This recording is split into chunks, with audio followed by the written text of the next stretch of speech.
வாழ்க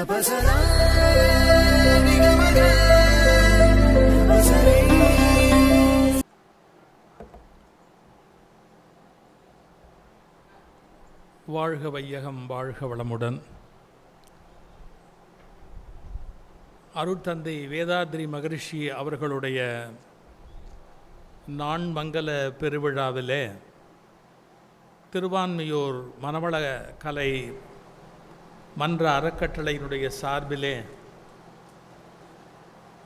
மிகப்பெரிய ஒரு விழாவை நடத்த வேண்டும் என்று முடிவெடுத்து செயல்படுத்தி கொண்டிருக்கிற அறக்கட்டளை நிர்வாகிகள், தலைவர், செயலர், பொருளாளர், துணைத் தலைவர் போன்ற அத்துணை வேதாத்ரிய அன்பர்களையும், அதற்கு வெளியிலிருந்து துணை உதவி செய்து கொண்டிருக்கிற பல்வேறு அன்பர் பெருமக்களையும் இந்த விழாவுக்கு பண்பும் அன்பும் அமைதியும் காத்து வருகை தந்திருக்கிற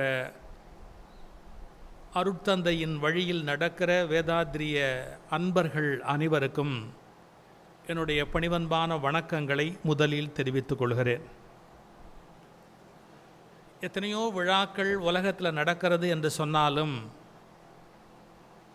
இங்கு காத்து ஒரு அமைதி இருக்கிறதல்லவா, இந்த அமைதியை மற்றைய விழாக்களிலே நாங்கள் பார்க்க முடியாது. முதல் உண்மை அது. நிறைய விழாக்கள் ஒரு நாளைக்கு 2 அல்லது 3 கூட கலந்து கொள்ளக்கூடிய நிர்பந்தம் எங்களுக்கு உண்டு. அந்த விழாக்கு வந்திருக்கிற பல பேரும் they will be restless. ஒரு விதமான அலை பாயும் மனத்தோடு இருப்பார்கள், பரபரப்போடு இருப்பார்கள். இந்த அமைதிதான் வேதாத்ரியத்தினுடைய மிகப்பெரிய வெற்றி என்பதை முதலில் நான் சொல்லிக்கொள்ள விரும்புகிறேன். மனிதன் இயல்பில் ரொம்ப பரபரப்பானவன். ஆன்சைட்டி, பரபரப்பு அவனுக்கு இயல்பிலேயே ரொம்ப உண்டு. அந்த பரபரப்பு காரணமாக மன அமைதி இழந்து மனதில் எப்போதும் ஒரு கவலை, ஒரு வேதனை, ஒரு துன்பம், அதன் காரணமாக மற்றவருக்கு ஊறு செய்தல் போன்ற குணநலன்களோடு மனிதன் இயங்கிக் கொண்டிருப்பார். அந்த மனிதனை அமைதிப்படுத்துவது என்பது அவ்வளவு சுலபம் அல்ல, ரொம்ப கஷ்டமான ஒரு காரியம். இப்போ இப்படி சொல்கிறேனே, நான் என்னுடைய பழைய பேச்சுக்களில் சொல்லியிருக்கிறேன்.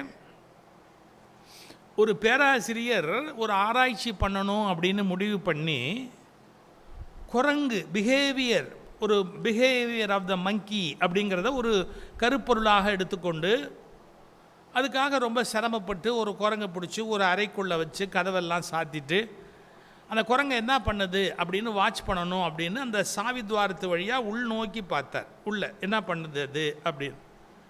அவருக்கு பெரிய ஷாக்கு. அந்தாண்டலேருந்து இவர் என்ன பண்ணுறாருன்னு அது பார்த்துக்கிட்டு இருந்தது. இவருக்கு ஒரு மாதிரி ஆகிப்போச்சு. என்னன்னா இது அப்படின்ட்டு நேராக தனக்கு கைடுன்னு ஒருத்தர் இருப்பாங்க இல்லையா, டாக்டரேட் பண்ணுறவங்களுக்கெல்லாம், அவர்கிட்ட சொன்னார், சார் இது என்ன ஆச்சரியம் சார், அந்த குரங்கு என்ன பண்ணுதுன்னு சாவிதாரத்து வழியாக நான் இந்த பக்கத்துலேருந்து பார்த்தா அது என்ன பண்ணுதுன்னு நான் பார்த்தா நான் என்ன பண்ணுறேன்னு அந்த பக்கத்துலேருந்து அது பார்க்குது சார். நான் பாருங்கள் எவ்வளோ பெரிய ஆச்சரியம், நான் பண்ணுறத அது பண்ணுது சார் அப்படின்னு. கைடு திருத்தினார், தப்பாக சொல்கிறேன், அது பண்ணுறதை தான் நீ பண்ணுற. ஏன்னா உங்ககிட்டேருந்து அது வரல, அதுக்கிட்டேருந்து தான் நீ வந்த. இன்னும் ஒரு சில பேர் அதுலேருந்து மாறி பேண்ட்டு, சட்டை, புடவை, சூடிதாரு, ஜிப்பா, வேஷ்டி, சூட்டு எல்லாம் போட்டுட்டானே ஒழிய மனதளவில் அந்த குரங்குலேருந்து வேறுபடாமல் தான் இருக்கிறான் இன்னை வரைக்கும். Is restless. என்ன பண்ணுறோம் அப்படின்னு தெரியாது, ஏன் இதை பண்ணுறோம் தெரியாது, இதில் என்ன பண்ண போகிறோம் தெரியாது. கொஞ்சம் சிரமமான விஷயம். நாம் விமர்சனங்களை, அதுக்கு பேர் சுய விமர்சனம் அப்படின்னு பேர், தன்னைத்தானே விமர்சனம் பண்ணி கொஞ்சம் பார்க்கணும். உலகத்தில் எல்லாருக்கும் கண்ணாடியை ஏன் பிடிக்குது? முகம் பார்க்குற கண்ணாடி பிடிக்காதவங்க யாராவது உண்டா? ஒரு லிஃப்ட்டு ரொம்ப ஸ்லோவாக மேலே போயிட்டு ஸ்லோவாக மேலே கீழே வந்தது, ஒரு 14 மாடி பில்டிங்கு. அப்போ எல்லாரும் கம்ப்ளைண்ட் பண்ணாங்க, ரொம்ப ஸ்லோவாக போகுது சார் அப்படின்னு. லிஃப்ட்டை மாற்றணும்னு சொன்னால் பல லட்சம் செலவாகுமே சார், யார் சார் வேஸ்ட் பண்ணுறது அப்படின்னாங்க. ஒரே ஒருத்தன் யோசனை சொன்னான், ஒன்றும் பண்ண வேணாம், லிஃப்ட்டில் உள்பக்கம் 4 பக்கம் கண்ணாடி வைணும். அதுக்கப்புறம் லேட்டாக போகிறது எவனுக்குமே தெரியல. ஏன்னா அவன் மூஞ்சியை பார்த்து அது எவ்வளோ லேட்டாக போனால் அவனுக்கு என்னதை பார்த்துக்கிட்டே பேசாமல் உட்காந்துருக்கிறான். கண்ணாடி நம்மை விமர்சிக்கிறது. உன் மூக்கு நல்லா இல்லை, உன் கண்ணு நல்லா இல்லை, உனக்கு இந்த ட்ரெஸ்ஸு நல்லா இல்லை நல்லா இருக்குது, என்னமோன்னு சொல்லுது. அது கிரிட்டிசைஸ் தான் பண்ணுது. ஆனால் பாருங்கள், நம்மளை கிரிட்டிசைஸ் பண்ணாலும் ரொம்ப அமைதியாக அந்த கண்ணாடி பண்ணுறதுனால நமக்கு ரொம்ப பிடிக்குது. இந்த கண்ணாடி மாதிரி தான் நம்முடைய மனசாட்சி. அது நம்மளை விமர்சனம் பண்ணணும். நம்ம எப்படி நடந்துக்கிறோம், எல்லாத்தையும் எப்படி நடந்துக்கிறோம் அப்படின்னு.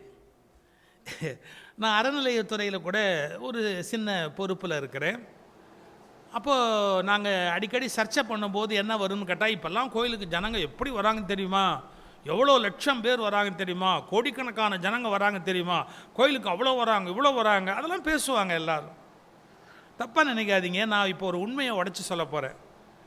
24 மணி நேரத்தில் நம்பால் என்ன பண்ணுறான், ஒரு 20 மணி நேரமாவது பாவம் பண்ணுறான்.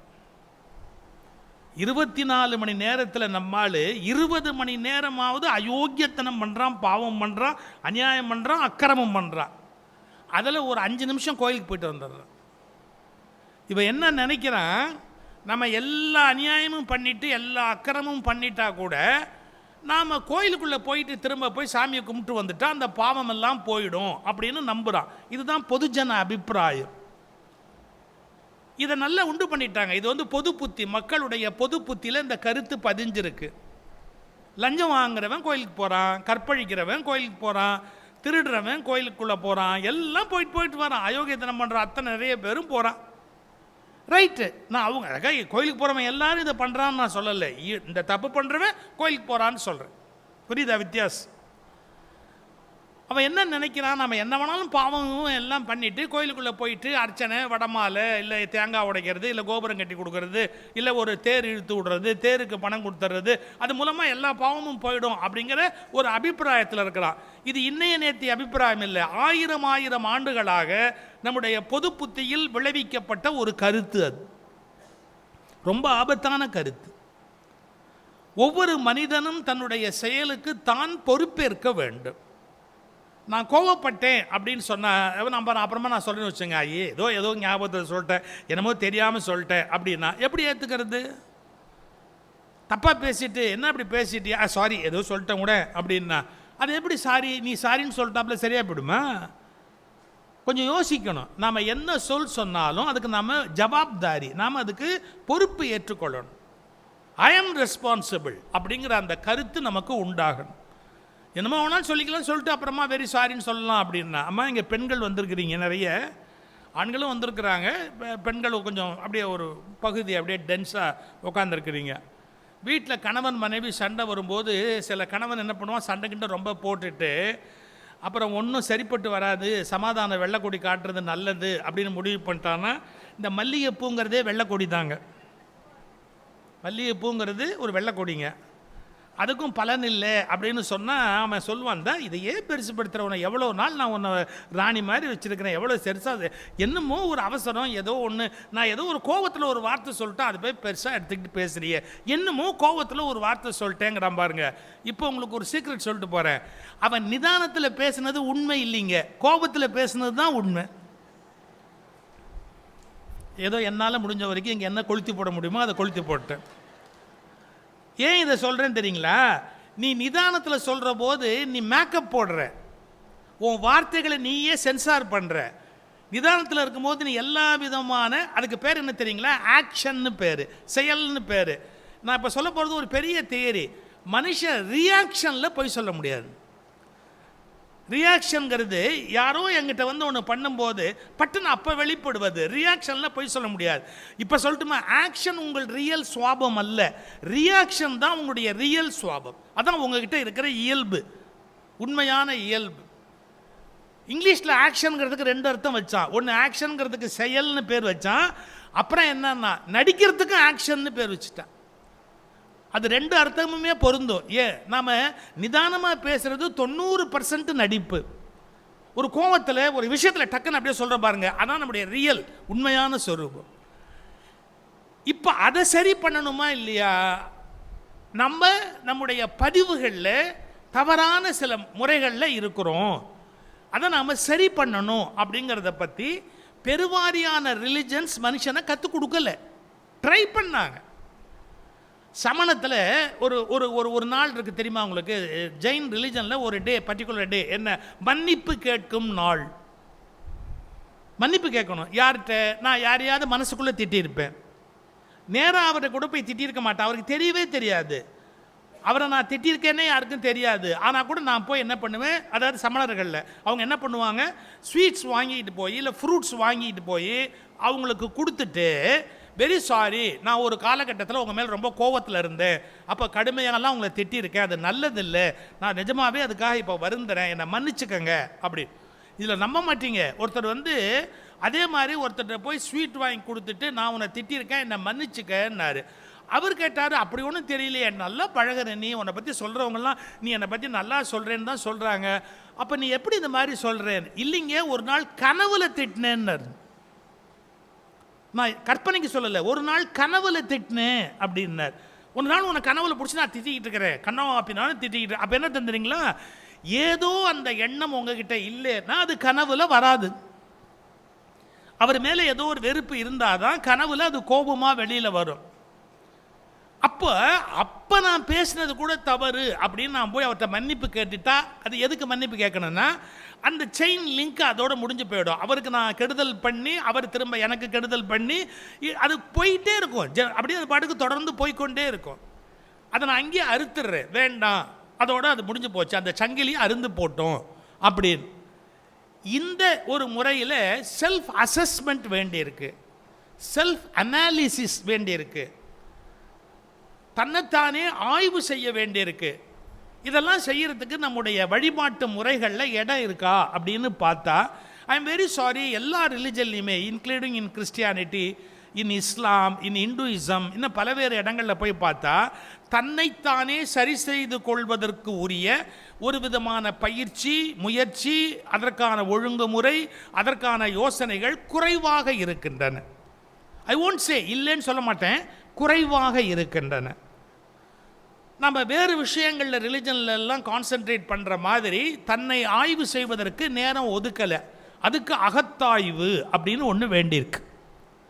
இதை பற்றியெல்லாம் கவலைப்பட்ட ஒரு மனிதர் தான் இந்த உலகத்துக்கு கிடைத்த அருட்கொடை தான் அருட்தந்தை வேதாத்ரி மகரிஷி.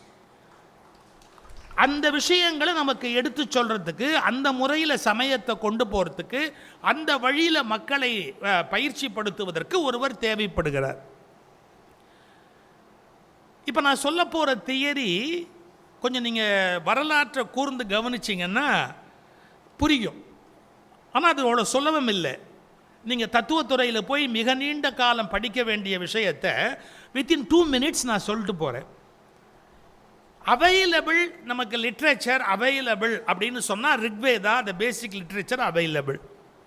ஒரு 4000 வருஷம்னு ஓரளவுக்கு நிறைய பேர் ஓரளவுக்கு ஒப்புக்கொண்ட காலகட்டம் 4000 வருஷம் ரிக்வேதா அப்படின்னு. திலக்கர் மாதிரியான ஆட்கள் ரொம்ப முன்னாடி கொண்டு போய் ஃபிக்ஸ் பண்ணுறாங்க. ஆனால் அதை பல பேர் வெளிநாட்டில் ஒத்துக்கலை. ரிக்வேதா மேபி ஒரு 4000 years முன்னாடி தோன்றி இருக்கலாம். அப்படி ஒரு ஆர்கனைஸ்டு ஒரு பொயட்ரி, ஒரு சிஸ்டம், ஒரு வகையான ஸ்கிரிப்சர் அப்படின்னு எடுத்துக்கிறது இந்தியாவில் அவைலபிள். ரிக்வேதா 4000 வருஷம். அது மனுஷனை சரி பண்ணுறதுக்கு ட்ரை பண்ணிச்சு. மனுஷன் கூட்டம் கூட்டமாக வாழும்போது அவனுக்கு சில பொருள்கள் தேவைப்பட்டது. வாழ்க்கையில் குடும்பங்கிற அமைப்பு தொடங்குது, அதில் ஒழுக்கம் அப்படிங்கிறது தேவைப்படுது. ஒருவனுடைய மனைவியை இன்னொருவன் விரும்பிடக்கூடாது அப்படிங்கிற ஒரு நிர்பந்தம் வருது. பலவீனமான ஒருத்தனை பலமான ஒருத்தன் அடிச்சிடக்கூடாது அப்படிங்கிற எண்ணம் வருது. அப்புறம் அவனுக்கு மழை வேண்டி இருக்கு, வெயில் வேண்டி இருக்கு, இதெல்லாம் கொடுப்பதற்கு ஒரு சக்தி வேண்டி இருக்கு. நீங்கள் ரிக்வேதா எடுத்து அனலைஸ் பண்ணி பார்த்தீங்கன்னா நிறைய ரிக்குகள்னா ஸ்லோகங்கள், அது ரிக்கு ஒவ்வொன்றும் ஒரு பொயட்ரி, ஒரு பகுதி. அதில் என்ன, இது எல்லாமே இருக்குது, பலவிதமான விஷயங்கள் அதுக்குள்ளே அடங்கி இருக்கு. ஆனால் உண்மையாகவே நிறைவான ஞானம் அதிலிருந்து முழுமையாக வெளிப்பட்டு விட்டது அப்படின்னு வைத்துக்கொண்டா என்ன சிக்கல் வரும்னு கேட்டிங்கன்னா, வேதத்திலிருந்து வேதாந்தம் என்ற பகுதியே புறப்பட்டிருக்காது. பின்னால் உபனிஷத் வருது. வேத அந்தம், வேதத்தின் முடிவு என்று உபனிஷத்தை கொண்டு வர்றாங்க. வேதாந்தம் என்று அதை கொண்டாடுறாங்க. ஏன் அது வரணும்? அதாவது வேதத்திலேயே நம்ம நினைக்கிற விஷயங்கள் 100% கிடைச்சிருந்தா வேதாந்தம்ங்கிற கான்செப்டே உருவாயிருக்காது. ஏதோ மிஸ்ஸிங் அதில். அது குறைன்னு பொருள் அல்ல, சம்திங் மிஸ்ஸிங். அதுக்குள்ள நமக்கு வேண்டிய அளவு அது இல்லை. இது சொன்னால் பல பேர் ஒத்துக்க மாட்டாங்க. ஈவன் இன் குரான் கூட இப்போ எப்படி சொல்கிறாங்கன்னு கேட்டால், இதுக்கப்புறம் ஒரு தீர்க்கதரிசியே தோன்ற மாட்டார், ஒரு மறையே தோன்றாதுன்னு அவங்க டிக்ளேர் பண்ணிக்கிறாங்க. அதை நம்மளால் ஒத்துக்க முடியாது. ஏன்னா ஹியூமன் எவல்யூஷனில் இந்த வார்த்தை ரொம்ப இம்பார்ட்டன்ட். எவல்யூஷனுங்கிற கான்செப்டை நீங்கள் புரிஞ்சுக்கிட்டீங்கன்னா கம்ப்ளீட்டாக பர்ஃபெக்ஷனுங்கிற கான்செப்டே வராது. when it evolve ஆகி மேலே போயிட்டே இருக்கிறதுல இதான் ஒரு முடிவுன்னு நீங்கள் எப்படி பெர்ஃபெக்ஷன் சொல்வீங்க? It evolves. இன்னும் கொஞ்சம் வளர வேண்டியிருக்கு, இன்னும் கொஞ்சம் வளர வேண்டியிருக்கு, இன்னும் கொஞ்சம் பர்ஃபெக்ஷன் வேண்டியிருக்கு அப்படின்னா that is called evolution. If you accept evolution, perfection is not possible. If you accept perfection, evolution is not possible. Please be clear. Clarity வேணும் நமக்கு திங்க் பண்ணுறதில்ல. வேதா எல்லாம் கரெக்டு தான். வேதத்தில் எல்லா ஞானமும் அந்த காலத்தில் ரிஷிகள் பொதிந்து வைத்தார்கள். பட் என்னாச்சு, நம்ம பெர்ஃபெக்ஷன் சொல்லிட்டோம். இல்லை, அது எவல்யூஷனுக்கு இடைஞ்சலாக இருக்குது. அதனால தான் பின்னால் வந்த பைபிள்லையோ பின்னால் வந்த குரான்லேயோ அவங்கவுங்க ஒரு புது தியரியை சொல்கிறாங்க. குரான்லேயும் சீல் வச்ச பார்த்தாங்க, லாஸ்ட் தீர்க்கதரிசி ப்ராஃபட் முகமது, அவருக்கு அப்புறம் யாரும் வரமாட்டாங்க அப்படின்னு. அதை இஸ்லாமியர்கள் நம்பலாம், ஆனால் சிந்திக்கிற இயல்புடையவர்களால் அதை ஏற்றுக்கொள்ள முடியாது. இன்னொரு நூற்றாண்டு கழித்து உலகத்தோட தேவை வேறு மாதிரி இருக்கலாம், அதுக்கு வழிகாட்டுவதற்கு ஒரு தீர்க்கதரிசி உலகத்தில் வரலாம். நீங்கள் அதனால் இதோட எண்டாகி போச்சு, எக்ஸ்பைரி டேட் போட்டு இதோட எண்டாகி போச்சு ஞானம்னு அதெல்லாம் ஒன்றும் ப்ரிஸ்கிரைப் பண்ண முடியாது. நான் எல்லா ரிலிஜனையுமே நீங்கள் புரிஞ்சுக்கணுங்கிறதுக்காக சொல்கிறேன். எதன் மேலேயும் எனக்கு துவேஷம் கிடையாது. ஆனால் நீங்கள் புரிஞ்சுக்கணும், விருப்பு வெறுப்பு இல்லாமல் புரிஞ்சுக்கணும். ரைட். இப்போ வேதங்களில் ரொம்ப போய் ரிச்சுவல்ஸ் வேதங்களில் பெருகுச்சு. என்ன ரிச்சுவல்ஸு? யாக யஜ்ஞங்கள், பலிகள், ப்ரேயர்ஸ். என்ன ப்ரேயர்ஸு? தேஹி தேஹி தேஹி தேஹி, எனக்கு இதை கொடு, அதை கொடு, எனக்கு ஆடு கொடு, மாடு கொடு, கண்ணுக்குட்டி கொடு, எனக்கு மனைவி கொடு, எனக்கு குழந்தை கொடு, தேஹி தேஹி தேஹி தேஹி அப்படின்னு ரிச்சுவல்ஸும் பிரார்த்தனைகளுமா நிறைய வேதத்தில் அப்படியே சேர ஆரம்பிச்சது. அப்போ யாக யஜ்ஞங்கள் அப்படின்னு நெருப்பை மூட்டி அதுக்கு யாகம் பண்ணுற அந்த கல்ச்சர் டெவலப் ஆகுது. கல்ட்டுலேருந்து தானே கல்ச்சர் வருது, கல்ட்டு டெவலப் ஆகுது. அந்த மாதிரி வர்ற காலத்தில் வேதத்துக்கு விஞ்சிய ஒரு ஞான நூலே உலகத்தில் இல்லை அப்படிங்கிற நிலை வரும்போது சமண பௌத்த 2 மதங்கள் கிளம்பிச்சு பாருங்கள். என்டையராக வேதத்தை அவை ரிஜெக்ட் பண்ண ஆரம்பித்தாங்க. யாகத்தை ஒத்துக்கலை, ரிச்சுவல்ஸை ஒத்துக்கலை, இது மாதிரி கொடுக்கறதுக்குன்னு ஒரு கடவுள் மேலே உட்காந்துருக்கிறாருங்கிறத ஒத்துக்கலை. அவங்க எல்லாத்தையும் அப்படியே ரிவோல்ட் பண்ணாங்க, ரிபல், அதை எதிர்க்க ஆரம்பித்தாங்க. வேதத்தை டோட்டலாக அவங்க எதிர்க்க ஆரம்பித்தாங்க. மகாவீர் அண்ட் கௌதம புத்தா. அதில் மகாவீருக்கும் கௌதம புத்தருக்கும் என்ன வித்தியாசம் அப்படின்னா, நிறைய ஐடியாலஜிஸ் ஒத்து வரும், நிறைய கருத்துக்கள் ஒத்து வரும். ஆனால் மகாவீரருடைய அந்த ப்ரீச்சிங்ஸும் அந்த சமண மதமும் மோர் ரிஜிட். சரியாக சொல்கிறதா இருந்தால் ப்ரோஸ் படிக்கிற மாதிரி, கடினமான ஒரு ப்ரோஸ் படிக்கிற மாதிரி. புத்தர் எப்படி அப்படின்னு கேட்டால் ஒரு பொயட்ரி படிக்கிற மாதிரி. Buddha is a poetry, Mahavir is a prose. அந்த வித்தியாசம் நம்ம புரிஞ்சுக்கணும். Mahavir was more rigid. அப்புறம் புத்தா எப்படின்னு கேட்டால் கொஞ்சம் கூடுதல் கருணை உடையவர். அவர் லீனியன்ட் லிட்டில் பிட் புத்தர். ஆனால் அவங்க என்ன பண்ணிட்டாங்க, அவங்களுடைய எழுச்சி இந்தியாவில் உண்டான போது, பௌத்த சமண மதங்களுடைய எழுச்சி உண்டான போது வேதத்தை சேலஞ்ச் பண்ணிட்டாங்க, பயங்கரமாக சேலஞ்ச் பண்ணிட்டாங்க. யாக யஜ்ஞங்களை ஸ்டாப் பண்ணிட்டாங்க, பலியை நிறுத்திட்டாங்க, மாடு ஆடு வெட்டி எல்லாம் போடுறது கிடுறது யாகங்களெல்லாம் நிறுத்திட்டாங்க. எல்லாம் நடந்தது. இப்போ மனித குலத்துக்கு அடுத்தடுத்த தேவைப்படுது. அப்படியே சமணமும் பௌத்தத்தோடு எண்டா இருக்க வேண்டியது தானே? இல்லை, சமணம் பத்தலை, மக்களுக்கு பத்தலை, பௌத்தம் பத்தலை. அது மட்டும் இல்லை, சமண பௌத்த குருமார்கள் சில பேர்கிட்ட தவறு இருந்தது. எந்த இன்ஸ்டிடியூஷனுமே எப்போ வீணாக போகும்னு கேட்டிங்கன்னா, ஃபிலாசபி நல்லா இருக்கும், ஐடியாலஜி நல்லா இருக்கும், ஆனால் அதுக்குள்ளே ஜாயின் பண்ணுற மனுஷங்கிட்ட ஒழுக்கம் இருக்காது. எல்லா இன்ஸ்டிடியூஷனுமே அப்படி வீணாக போனதாக வரலாறு உண்டு. அதாவது சுய ஒழுக்கம் இருக்காது, காமம் இருக்கும், இல்லை பேராசை இருக்கும், இல்லை பொருளாசை இருக்கும், இல்லை இன்ஸ்டிடியூஷனை மிஸ்யூஸ் பண்ணுற இயல்பு இருக்கும், பர்சனலான தேவைக்கு இன்ஸ்டிடியூஷனை யூஸ் பண்ணிக்கிட்டு இருப்பாங்க. ஏதோ ஒரு வகையில் அந்த இன்ஸ்டிடியூஷன் வீணாக போயிடும். உலகத்தில் தவிர்க்க முடியாது. என்கிட்ட ஒருத்தர் கேட்டார், ஏன் தவிர்க்க முடியாது? அம்மா, நீங்கள் கோல்டில் 8 பவுனுக்கு தாலி கொடி போடுறீங்க, திரும்பி கொண்டு போய் நீங்கள் ஜுவல்லரியில் கொடுக்கும்போது அதே 8 பவுனுக்கு எடுக்கிறாங்களா? சேதாரம்னு தள்ளுவாங்க. அதில் என்னெல்லாமோ அதை உருக்கி பார்த்தா கம்மியாக இருக்குது அப்படிம்பாங்க. இவ்வளவு வலிமையான தங்கத்திலேயே என்னமோ ஒன்று சேருதுன்னு சொன்னால் ஒரு மனுஷனுக்குள்ளே சேராதா? விதவிதமான அழுக்கு அந்த மரபுகளுக்குள்ளே வரும். அந்த மரபு வீணாக போயிடும். சமண பௌத்த மதங்கள் வீணாக தொடங்கின. அந்த காலகட்டத்தில் ஒருத்தர் வர்றார், ரைசிங் ஸ்டார் ஒருத்தர் கிளம்புறார். யார்? ஆதிசங்கரர். அவர் என்ன பண்ணுறாரு? மறுபடியும் அந்த வேதத்தை ரிவைவ் பண்ணுறார். அதுக்கு தேவையான அந்த வழிமுறைகளோடு அதில் என்னென்ன அவைலபிளோ எல்லாத்தையும் ரிவைவ் பண்ணுறார். அப்போ அவர் ஒரு அருமையான காரியம் பண்ணார். எப்படின்னா, சமண பௌத்த மதங்களில் இருந்த நல்ல ஃபீச்சர்ஸ் அதெல்லாம் உள்ளே சேர்த்துக்கிட்டார். சமண பௌத்த மதங்களில் அந்த இன்ட்ரோகேஷன் இருந்தது, தன்னைத்தானே ஆராய்கிற பழக்கம் இருந்தது. அடுத்தது யோகம் அப்படிங்கிற அந்த யோக முறை இருந்தது. அதில் சமண பௌத்த மதத்தில் வெஜிடேரியனிசம் ரொம்ப கடுமையாக பேசப்பட்டது. நீங்கள் அதுக்கு முன்னாடி வேத காலத்தில் வெஜிடேரியனிசம் அவ்வளோ கடுமையானது இல்லை. ஏன்னா பலி உண்டு, பலி கொடுத்த பொருள்களை உணவாக ஏற்றுக்கொள்ளுகிற பழக்கமும் உண்டு. ஆனால் சமண பௌத்த மதங்களுடைய வருகைக்கு பிறகு அப்படியே ரிஜிட் ஆகுது. ஏன்னா சைவம் முக்கியம், வெஜிடேரியனிசம் முக்கியம் அப்படிங்கிற கருத்து வருது. எல்லாத்தையும் சங்கரர் அடாப்ட் பண்ணுறார். அவர் ஒரு அழகான மெத்தடு ஃபார்ம் பண்ணுறாரு. அவர் ஒரு ஞான பானுவாக வெளியில் புறப்படுறாரு. அவருடைய அந்த ஆளுமையில் மிகப்பெரிய வெற்றி உண்டாகுது. நான் யாராக இருந்தாலுமே விமர்சனம் பண்ணக்கூடாது அப்படின்னு நினச்சா கூட வரலாறு கடுமையானது. ஆதிசங்கரர் மேலே குறை சொல்லக்கூடாது, கரெக்ட் சொல்லக்கூடாது. ஆனால் விவேகானந்தர் சொல்லியிருக்காரு, நான் என்ன பண்ணுவேன்? என்ன சொல்கிறார் விவேகானந்தர்? அவர் சிஸ்டத்தில் சில விஷயங்கள் என்ன பண்ணிட்டார்? தன்னுடைய விருப்பு வெறுப்பை ஏற்றிட்டார். நிறைய தன்னுடைய விருப்பு வெறுப்புகளை உள்ளே ஏற்றிட்டார். எதுக்குள்ளே? அந்த ஐடியாலஜிக்குள்ளே ஏற்றுறார். இதை விவேகானந்தர் பேசுகிறார். நீங்கள் போல்டாக சிந்திக்கிறதுக்கு பழகணும். மற்றவங்க எப்படி வேணாலும் இருக்கலாம். அருட்தந்தை வேதாத்ரி மகரிஷி வழியில் வருகிறவர்கள் துணிச்சலாக சிந்திப்பதற்கு முதல்ல பழகணும். யாரோ சொன்னாங்க அப்படிங்கிறதுக்காக அப்படியே பம்மிங்கிட்டு கேட்கக்கூடாது, யோசிக்கிறதுக்கு பழகணும். விவேகானந்தர் அது மாதிரி புறப்படுறாரு. அடு எங்கெங்கே விமர்சனம் முடியுமோ அங்கே விமர்சனம் பண்ணுறார். அப்புறம் என்ன பண்ணுறாரு? கடைசியாக இந்த மாதிரியான எல்லா ரிஷிகளும் சேர்ந்து எனக்கு ஒரு குரு ஆப்டாரு. பக்திக்கு பக்தி, கர்மத்துக்கு கர்மம், யோகத்துக்கு யோகம், ஞானத்துக்கு ஞானம், எல்லாமே சேர்ந்து எனக்கு குரு பகவான் ராமகிருஷ்ணர் அப்படின்னு எல்லாத்தையும், அதாவது தீசிஸ், ஆன்டிதீசிஸ், சிந்தசிஸ், இதான் லாஜிக்கு. ஒரு தீசிஸ்னு ஒன்று உருவாகும், ஒரு கருத்து உருவாகும், தியாலஜி.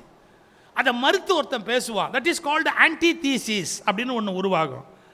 அப்புறம் காலம் போன உடனே தீசிஸையும் ஆன்டி தீசிஸையும் படிச்சுட்டு இது ரெண்டையும் மெர்ஜ் பண்ணலான்னு சிந்தசிஸ் அப்படின்னு ஒருத்தன் கொண்டாடுவான். ரெண்டையும் இணைச்சி ஒரு பொருளாக கொண்டு வருவான்.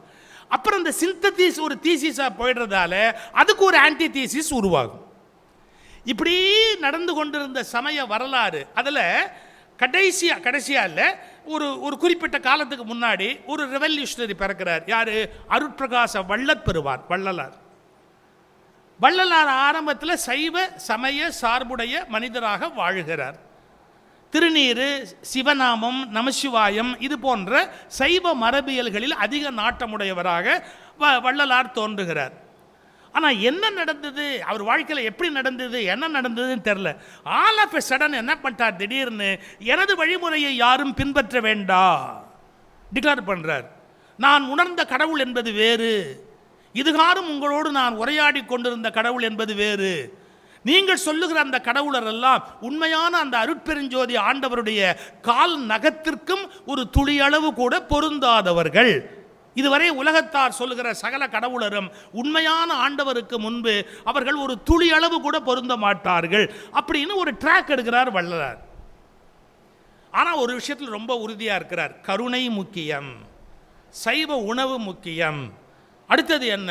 ஆனால் கண்ணீர், அடுத்தவர்களை பார்த்தா அடுத்தவர் துயரத்துக்கு இறங்குதல் முக்கியம்.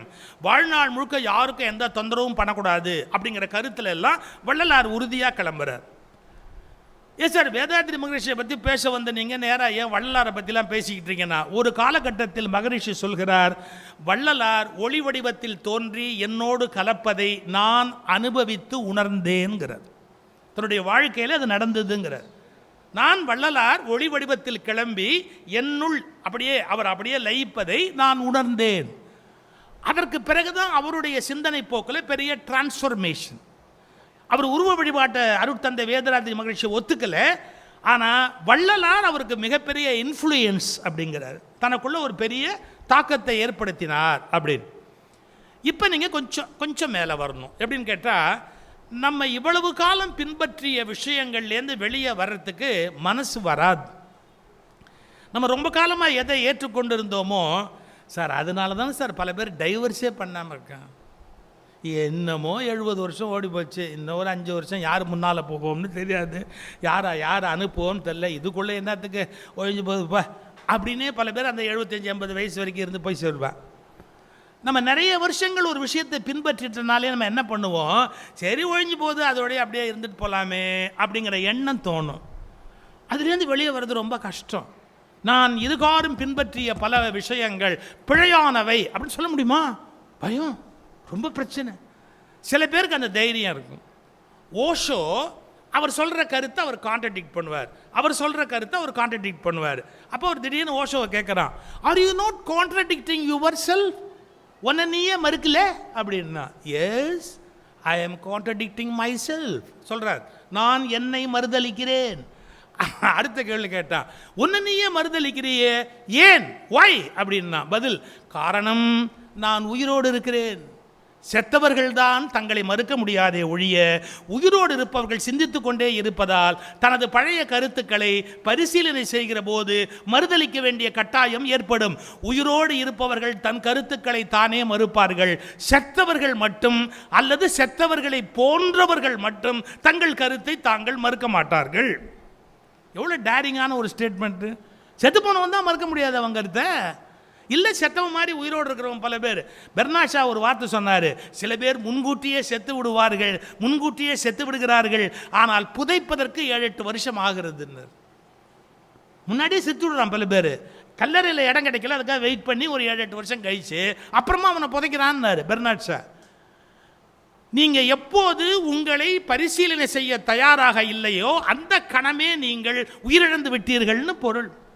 எங்கள் தாத்தா பண்ணார், எங்கள் தாத்தாக்கு தாத்தா பண்ணார், எங்கள் அப்பாவுக்கு அப்பா இதே எவ்வளோ காலம் நம்ம சொல்கிறது. அவங்க தப்பாக பண்ணியிருக்க மாட்டாங்களா?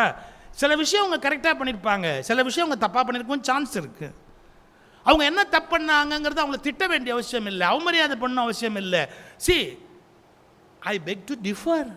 நான் உங்களிடமிருந்து மாறுபடுகிறேன், அதை பணிவோடு சொல்லிக் கொள்கிறேன். நான் உங்களிடமிருந்து நான் வேறுபடுகிறேன். ராமானுஜர் உரை எழுதினார், ராமானுஜர் அவருடைய குருக்கிட்டேருந்து மாறுறாரு, அவர் குரு சொல்கிறத தப்புங்கிறாரு. பிற்காலத்தில் ராமானுஜர் ஒரு உரை சொல்கிறாரு, அந்த உரையை எழுதிட்டு இருந்த அவர் சிஷ்யர் குருவை பார்த்து சொன்னார், யூ ஆர் ராங். ராமானுஜருக்கு கோபம் வந்துருச்சு, காலால் எட்டி உதைச்சார், என்ன நீ என்னுடைய உரையை குறை சொல்கிற கூட அப்படின்னார். நீர் எவ்வளவு நம்மை உதைத்தாலும் உன் கருத்து தவறுன்னார் சிஷ்யர். எப்படி ஒரு சிஷ்யம் பார்த்தீங்களா, உம்ம கருத்து தப்பு அப்படின்னு. விடிய காலையில் யோசிச்சுட்டு ராமானுஜர், ஐயோ ஆமாம் அவன் தான் கரெக்டு, நான் தப்பு, மன்னிப்பு கேட்கணும். இவர் வீட்டுக்கு வந்து மன்னிப்பு கேட்டார். இதெல்லாம் நீங்கள் யோசிக்கணும், கொஞ்சம் யோசிக்கணும். ஏன் சார் அப்படி நம்ம கருத்தை நம்ம மாற்றிக்கலாமான்னு. ரீசெண்டாக 13 ஹைகோர்ட் ஜட்ஜஸ் மேலே சுப்ரீம் கோர்ட்லேருந்து ஒரு கண்டம் தெரிவித்தாங்க. தென் சுப்ரீம் கோர்ட் அதை வித்ரா பண்ணிக்கிட்டாங்க. இப்போ சுப்ரீம் கோர்ட் அதை வித்ரா பண்ணிக்கிறாங்க. ஏன் பண்ணிக்கிறாங்க? நாகரிகம் உள்ளவர்கள் தங்கள் கருத்துக்களில் பிறர் காயப்பட்டிருந்தால் உடனடியாக அந்த கருத்தை திரும்ப பெற்றுக்கொள்வார்கள். அது ஒரு மெச்சூரிட்டி. அது பிடிவாதமாக நான் சொன்னதே சரின்னு சாதிக்கக்கூடாது. இந்த உறவுகள் மேம்பட அப்படிங்கிற பகுதியில் மகரிஷியோட வாக்கியம் ஒன்று இருக்கும், என்ன, நான் சொல்வதே சரி என்று சாதிக்காதீர்கள், உடும்பு பிடிக்காதீர்கள். சில சமயத்தில் அவங்க சொல்கிறது கரெக்டாக இருக்கலாம், நம்ம தப்பாக கூட இருக்கலாம், சரி அப்புறம் பார்த்துக்கலாமே. இது ஃபேமிலி லைஃபுக்கு ரொம்ப இம்பார்ட்டன்ட். தங்கச்சி சுவாமிநாதன் தான் சொல்வார், பேங்க்கில் இன்டர்வியூ நடந்தது, ஒருத்தனை கேட்டான், இந்த மாதிரி 4 நாளும் எத்தனை அப்படின்னு கேட்டான், 7 அப்படின்னா. அவனுக்கு அப்பாயின்மெண்ட் ஆர்டர் வந்துடுச்சு. அவனுக்கு நம்ம சொன்னதை ஒரு காதலை வேலை போல் இருக்கு, ஆஃபீஸர் காதலை அப்படின்னு நினச்சிட்டு அப்புறமா என்ன பண்ணால், அப்பாயின்மெண்ட் கிடைச்சதுக்கப்புறம் போய் இன்டர்வியூ பண்ண ஆஃபீஸரை பார்த்து, சார் எனக்கு ஐ ஃபீல் கில்ட்டி, நான் தப்பாக விடை சொன்னேன், ஆனால் நீங்கள் ஆர்டர் போட்டிங்க, நான் 7ன்னு சொன்னேன், 8ங்கிறதுக்கு பதிலாக 7ன்னு, உங்கள் காதலை 8ன்னு தப்பாக விழுந்துருச்சு போல் இருக்கா, ஐம் வெரி சாரி. நான் இல்லையே 7ன்னு தான் விழுந்தது, நீ தப்பாக தான் சொன்ன. அப்புறம் ஏன் சார் அப்பாயின்மெண்ட் போட்டு? உனக்கு முந்தினவன்ட்ட நான் கேட்டபோது 44ன்னா. அவனை அப்பாயின்ட் பண்ணால் என் பேங்க்கில் தினம் 40 ரூபா குறையும், ஒன்று அப்பாயின்ட் பண்ணால் 1 ரூபா குறையும். அதாவது நீ இருக்கிற தப்புல பரவாயில்ல, நீ குறைச்சலான தப்பு பண்ணுற, வேறு வழி இல்லைன்னு நான் ஏற்றுக்கிறேன். நான் இதை காம்ப்ரமைஸ் பண்ணிக்கிறதுக்காக சொல்லலை. இந்த உலகத்தில் சில நேரங்களில் நம்ம பிடிவாதத்தையே பேசிகிட்டு இருக்கக்கூடாது. சில பேர் எங்காத்தில் சாம்பார் வைக்கிற மாதிரி யாருமே வைக்க முடியாது. வத்த குழம்புனா நான் பண்ணுறேன் பாரு, அதுதான் வத்த குழம்பு. ஐயோ, எல்லாமே உடம்புக்கு கெடுதல். இதை எப்படி வச்சா என்ன, இது எப்படி வச்சா என்ன தெரியல. அதாவது நம்ம என்ன பண்ணுறோமோ அதுதான், அதுக்கு மேலே சாம்பார்னா அதுக்கு தான் கணக்கு, புளினா இது இவ்வளோ இருக்கணும் அப்படிலாம் கிடையாது. ஒருத்தருக்கு டேஸ்ட்டில் புளி கூட இருக்கணும். கர்நாடகாவுக்கு போனீங்கன்னா நீங்கள் பருப்பு கூட இருக்கும், ஆந்திராவுக்கு போனீங்கன்னா மிளகா கூட இருக்கும், ஆந்திராவில் மிளகா கூட இருக்கும், தமிழ்நாட்டில் வந்தீங்கன்னா புளி கூட இருக்கும். உங்களுக்கு தெரியுமா, இந்தியா முழுக்க புளியோட பர்ச்சேஸ் எவ்வளவோ அவ்வளவு பர்ச்சேஸ் தமிழ்நாடு மட்டும். இந்தியா முழுக்க புளி எவ்வளவு கன்சியூம் பண்ணுறாங்களோ அவ்வளவு புளி தமிழ்நாடு பீப்புள் மட்டும் புளி கன்சியூம் பண்ணுறாங்க. கொஞ்சம் யோசிச்சுக்கோங்க. அப்போ நம்ம புளி எவ்வளோ யூஸ் பண்ணுறோம்? இது தவிர்க்க முடியாது. கர்நாடகாவுக்கு போனால் பருப்பு சாம்பார் சாப்பிட்டுக்க வேண்டியது தான், ஆந்திராவுக்கு போனால் அப்படின்னு கத்திக்கிட்டு அந்த சாம்பார் சாப்பிட வேண்டியது தான், தமிழ்நாட்டுக்கு வந்தால் புளிக்கும் பரவாயில்ல சாப்பிட்டுக்க வேண்டியது தான். சாம்பார்னா அது இப்படி தான் இருக்கணும், அதுதான் இலக்கணம்னு பேசினா லூசுன்னு அர்த்தம். கொஞ்சம் முன்ன பின்ன இருக்கும். நாம் சொன்னதே சரி என்று பிடிவாதம் செய்யாது. அந்த உறவுகள் மேம்படன்னு ஒரு 18 பாயிண்ட் சொல்கிறார் பாருங்க. பேசிக் லைஃப்பை லீட் பண்ணுறதுக்கு சச் அ வேல்யூபிள் அட்வைஸ் மகரிஷியோட. அவர் எல்லாமே பண்ணுறார். ஃபேமிலி லைஃப்பை எப்படி லீட் பண்ணணும் சார். ஒரு காலத்தில் ஞானின்னு சொன்னால் பொண்டாட்டி பிள்ளையெல்லாம் விட்டுட்டு காட்டில் போய் உட்காரணும். அவர் எந்த காட்டுக்கும் போகலையே, அவர் எந்த இடத்தையும் தனியாக போய் உட்காரலையே. மனைவியை பிரிஞ்சுட்டு போயிட்டு தான் ஞானியாக முடியும்னு மனைவியை ஒன்று விட்டுட்டு போகலையே. என்ன கேட்டால் சார், மனைவியை விட்டுட்டு போனவன் ஞானி ஆகிறது ஈஸி சார், மனைவியோடு இருந்து ஞானி ஆகிறது தான் ரொம்ப கஷ்டம் சார். அவங்க டெய்லி நம்மளை ஞானி ஆக்கிக்கிட்டே இருப்பாங்க, அது அதோட முக்கியமான விஷயம். பட் சிரமம் அது. ஏன் தெரியுங்களா, டெய்லி நமக்கு அது ஒரு லெசன் மாதிரி இருக்கும். நான் வேடிக்கைக்கு சொல்லலை. மகரிஷி இல்லறத்தில் இருந்தார், மனைவியரோடு இருந்தார், எல்லா விதமான மக்களோடு இருந்தார். எந்த காட்டுக்கும் போலியே. அவர் காட்டில் போய் உட்காந்து எங்கேயாவது உட்காந்தாரா, கண்ணை மூடிட்டு தவம் பண்ணுறேன்னு எங்கேயாவது போனாரா? காட்டில் போய் யார் தொந்தரவும் இல்லாமல் நீங்கள் ஒழுக்கமாக இருக்கிறது பெரிய விஷயம் இல்லை. இந்த நாட்டின் சகல இன்னல்களுக்கு மத்தியிலும் ஞானியாக வாழ்வதுதான் ஞானத்தின் உச்சநிலை. That was the preaching given by அருட்தந்தை வேதாத்ரி. நீ பூமியிலே இருப்பா, குடும்பத்திலேயே இருப்பா, இந்த உலக வாழ்க்கையிலே இருப்பா, பெர்ஃபெக்டாக இருக்கிறதுக்கு ட்ரை பண்ணுப்பா, பெர்ஃபெக்ஷன் போனாலும் ட்ரை பண்ணிக்கிட்டே இருப்பா. அதனால என்ன, நீ அதை ட்ரை பண்ணு, முயற்சி பண்ணு, நடக்கிற வரைக்கும் நடக்கட்டும். இதுக்கோ அங்கே ஓடணும் இங்கே ஓடணும்னு அவசியம் இல்லை. தபம்னு சொன்னால் கண்ணை மூடி தாடி வெள்ளம் விட்டு ஜடா முடி வச்சு அதெல்லாம் அவசியம் இல்லை. உட்காந்த இடத்துல தவம் பண்ணலாம். யார் சொல்லிக் கொடுப்பா இந்த மாதிரி இவ்வளோ சிம்பிளாக இந்த யுகத்துக்கு ஏற்ற கருத்துக்களை அவ்வளவு அழகாக சயின்டிஃபிக்காக முன்னாடி வச்சார் அருட்தந்தை வேதாத்ரி மகரிஷி. இதுக்கு சார் சில குருமார்கள் என்ன பண்ணுவாங்க, தான் மட்டுமே குருவாக இருக்கணும், அதுக்கப்புறம் தனக்கு பின்னால் அந்த வாரிசு சரியாக வராதபடி பார்த்துருவாங்க. அந்த அந்த அந்த நாலேஜ் கேரி அவுட் ஆகிறது கொண்டு போக மாட்டாங்க. அவர் அப்படி இல்லை, சொல்லி கொடுத்தாச்சா ஆமாம், அப்புறம் அவர் பேராசிரியர், அவரும் பேராசிரியர், அவரும் பேராசிரியர், அப்படியே வாங்க பெட்டாலியனாக புறப்பட்டு வாங்க, ஒருத்தருக்கு சொல்லி கொடுத்துக்கிட்டே போங்க. கருத்து தான் குருவே ஒழிய நபர் குரு அல்ல, கருத்து தான் குரு. நபர்களை கொட்டிக்கிட்டு என்ன பண்ண போறீங்க? ஒரு குரு மரபிலேயே, நல்ல குரு மரபிலேயே ஒருத்தர் மோசமாக வரமாட்டாரா? வருவார், வந்திருக்காங்க. இந்த மரபில் எவ்வளோ பேரை பார்த்துருக்குறோம் உலகத்தில். அதனால் நபர்களை பிடிச்சிக்கிட்டு தொங்காதீங்க, கருத்துக்களை நீங்கள் பின்பற்றுவதற்கு பழகுங்க. கருத்துக்கள் தான் நமக்கு மிகச்சரியான குருவாக இருக்க முடியும் என்பதை அவ்வளவு தெளிவாக எடுத்து சொல்லுகிறார் மகரிஷி. இப்போ அவர் என்ன பண்ணினார் அப்படின்னு பாருங்கள். நாம் வழக்கமாக நமக்கு சொல்லிக் கொடுத்த மெத்தடு, பூஜை புனஸ்காரம், விரதங்கள், அதெல்லாம் தப்பு இல்லை. அதெல்லாம் அவங்கவுங்க சௌரியப்படி இருக்கிறவங்க இருப்பாங்க. நான் எதையும் விமர்சனம் பண்ணுறேன்னு தப்பாக நினைக்காதீங்க. அது ஒரு மெத்தடு. அதில் இருக்கிறவங்க முழுக்க வேதாத்திரியத்துக்குள்ளே வர முடியாது. அது ஒரு ஸ்டேஜ், தவிர்க்க முடியாதது. அப்படியே இருக்கிறவங்க இருக்கலாம். அது பக்தி யோகத்தோடு சார்ந்தது. ஆனால் பக்தி யோகத்தை தாண்டி ஞான யோகங்கிறதுக்கு என்ன வித்தியாசம்னு கேட்டால், இப்போ சொல்லட்டுமா, உங்களுக்கு எந்த கேள்வியும் பிறக்காத வரை நீங்கள் பக்தி யோகத்தை பின்பற்றலாம். எந்த கணம் சில கேள்விகள் தோன்றிவிட்டனவோ அந்த கணமே உங்களால் பக்தி யோகத்தை பின்பற்ற முடியாது. பக்தி யோகத்தில் கேள்வி கேட்காம இருக்கணும்.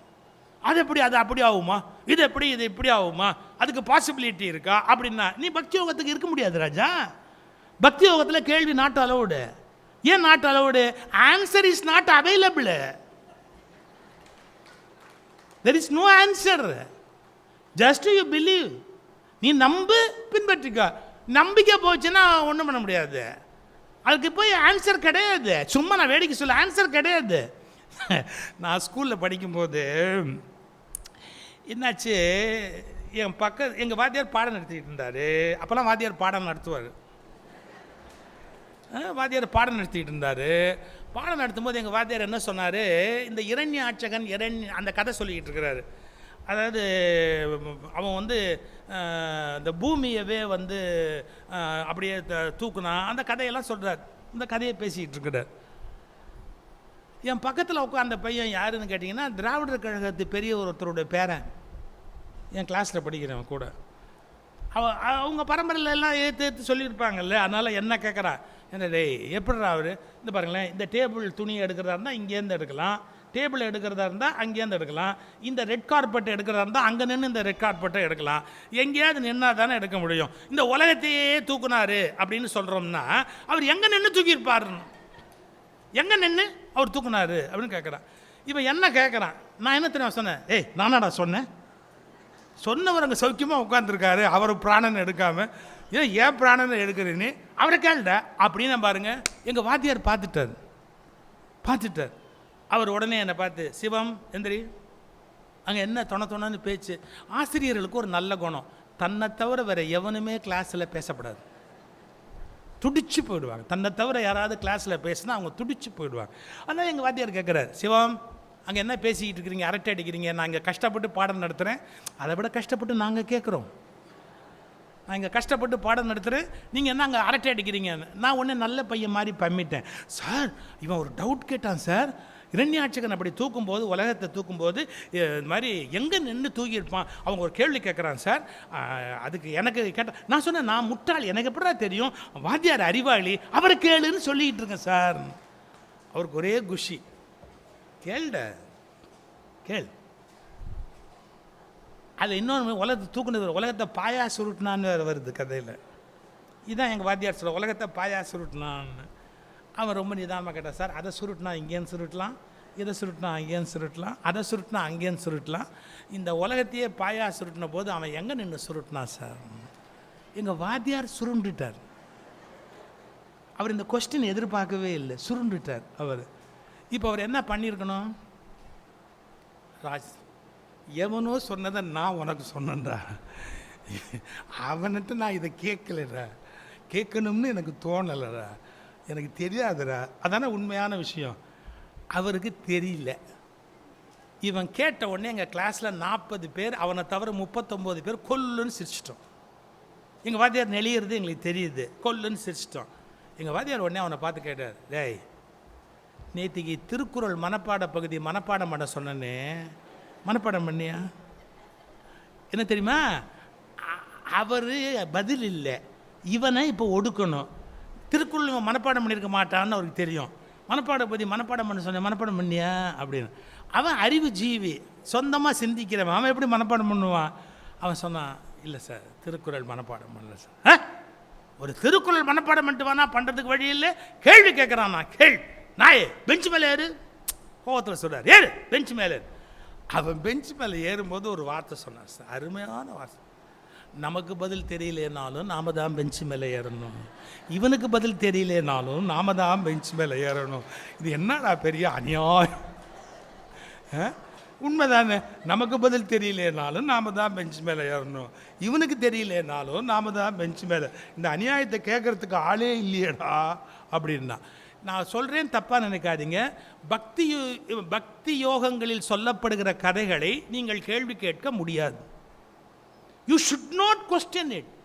நீங்கள் அப்படியே அக்செப்ட் பண்ணணும், அவ்வளவுதான். கொஸ்டின் உங்களுக்கு தோணிட்டா யூ ஆர் அன்ஃபிட் ஃபார் பக்தி யோகம். I am very clear. பக்தி யோகத்தை நான் குறை சொல்லலை, யூ ஆர் அன்ஃபிட் ஃபார் பக்தி யோகம். You cannot question it. Faith, trust, believe, அதான் பக்தி யோகம். Faith, trust. ஓஷோ ஒரு வார்த்தை சொல்றார், ஐ டோன்ட் பிலீவ் இன் பிலீவிங்கிறது. I don't believe in believing. எல்லா ரிலிஜனுமே பிலீவிங்கில் தான் இன்னைக்கு உயிர் வாழுது. நீங்கள் எப்படி ஒரு விஷயத்தை கேள்வி கேட்க முடியும்? நான் கேட்டு பல மதங்களை பின்பற்றவங்க மனசு வருத்தப்படக்கூடாதுங்கிறதுக்காக அடக்கி வாசிக்கிறேன்.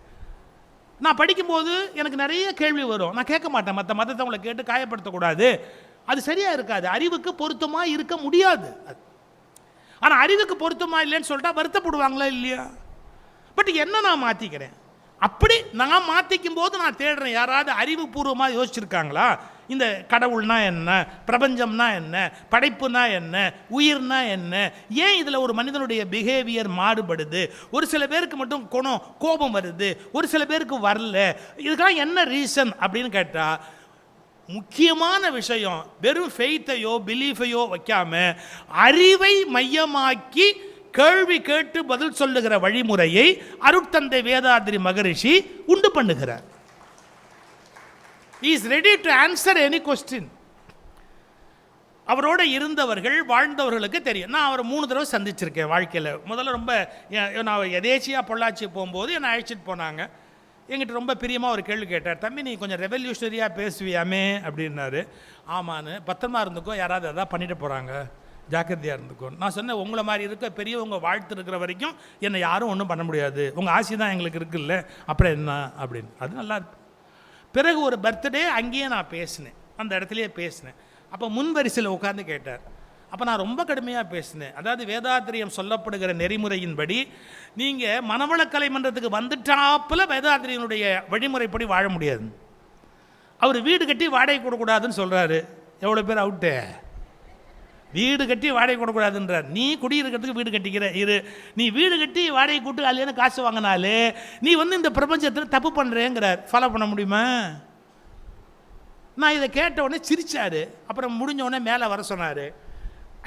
ஐயா நீ ரொம்ப போல்டாக பேசுகிறீங்க ஐயா, நல்ல உண்மைகளை பட்டவர்த்தனமாக உடச்சி சொல்கிறீங்க, நானே நினைக்கிற அளவுக்கு 100% பண்ண முடியலைங்கய்யா, நல்லா இருக்கு அப்படின்னு அவருடைய ஆசீர்வாதத்தை பரிபூர்ணமாக துணிச்சலாக கேட்குறீங்க, கேளுங்க அப்படின்னு. எதுக்கு சொல்ல வரேன், நாம் அவருடைய வழிமுறையவே அவர் மந்தத்தில் வந்துட்டா கூட ஃபாலோ பண்ண முடியாமல் கஷ்டப்படுறவங்க அவ்வளோ பேர் இருக்காங்க. ஏன்னா அவர் அவ்வளவு ஸ்ட்ரெயிட் ஃபார்வர்ட், அவ்வளவு கிளாரிட்டி இன் திங்கிங். அவர் ரூல் ஃப்ரேம் பண்ணுறது அது மாதிரி இருக்கும்.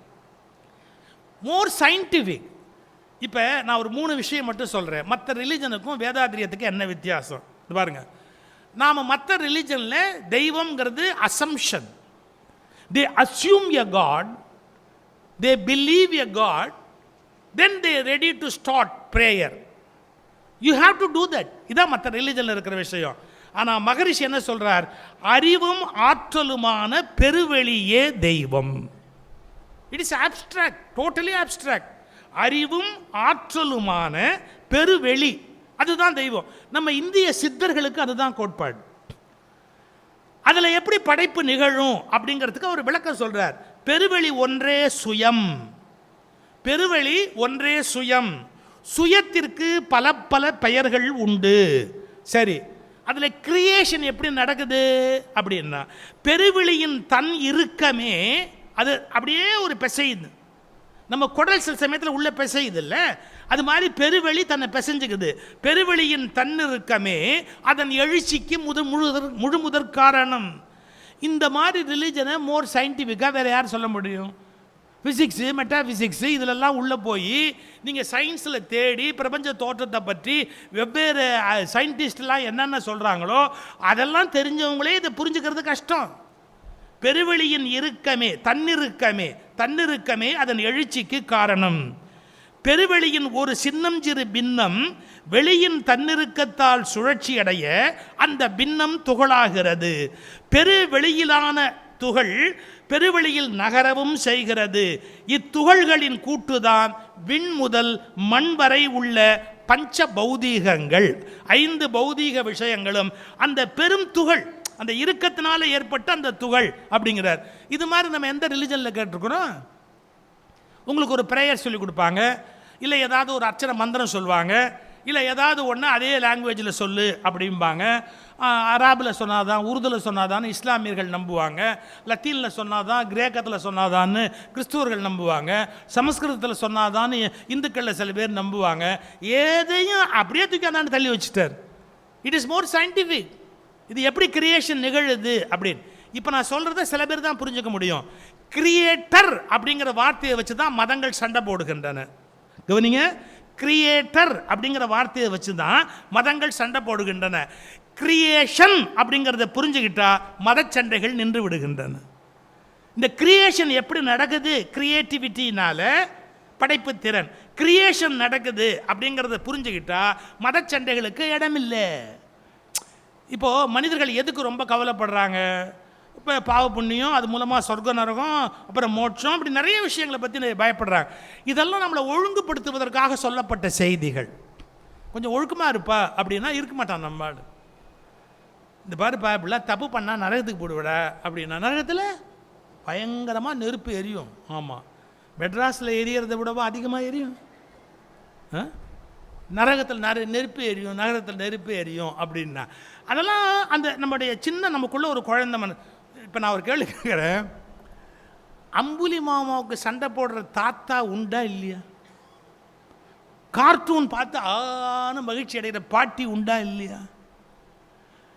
இப்போ என்ன 84 வயசு, கார்ட்டூன் பார்க்குற வயசா அது?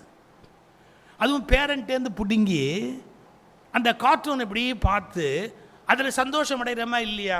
இப்போ நான் சொல்ல போகிற வார்த்தை ரொம்ப கடுமையானது.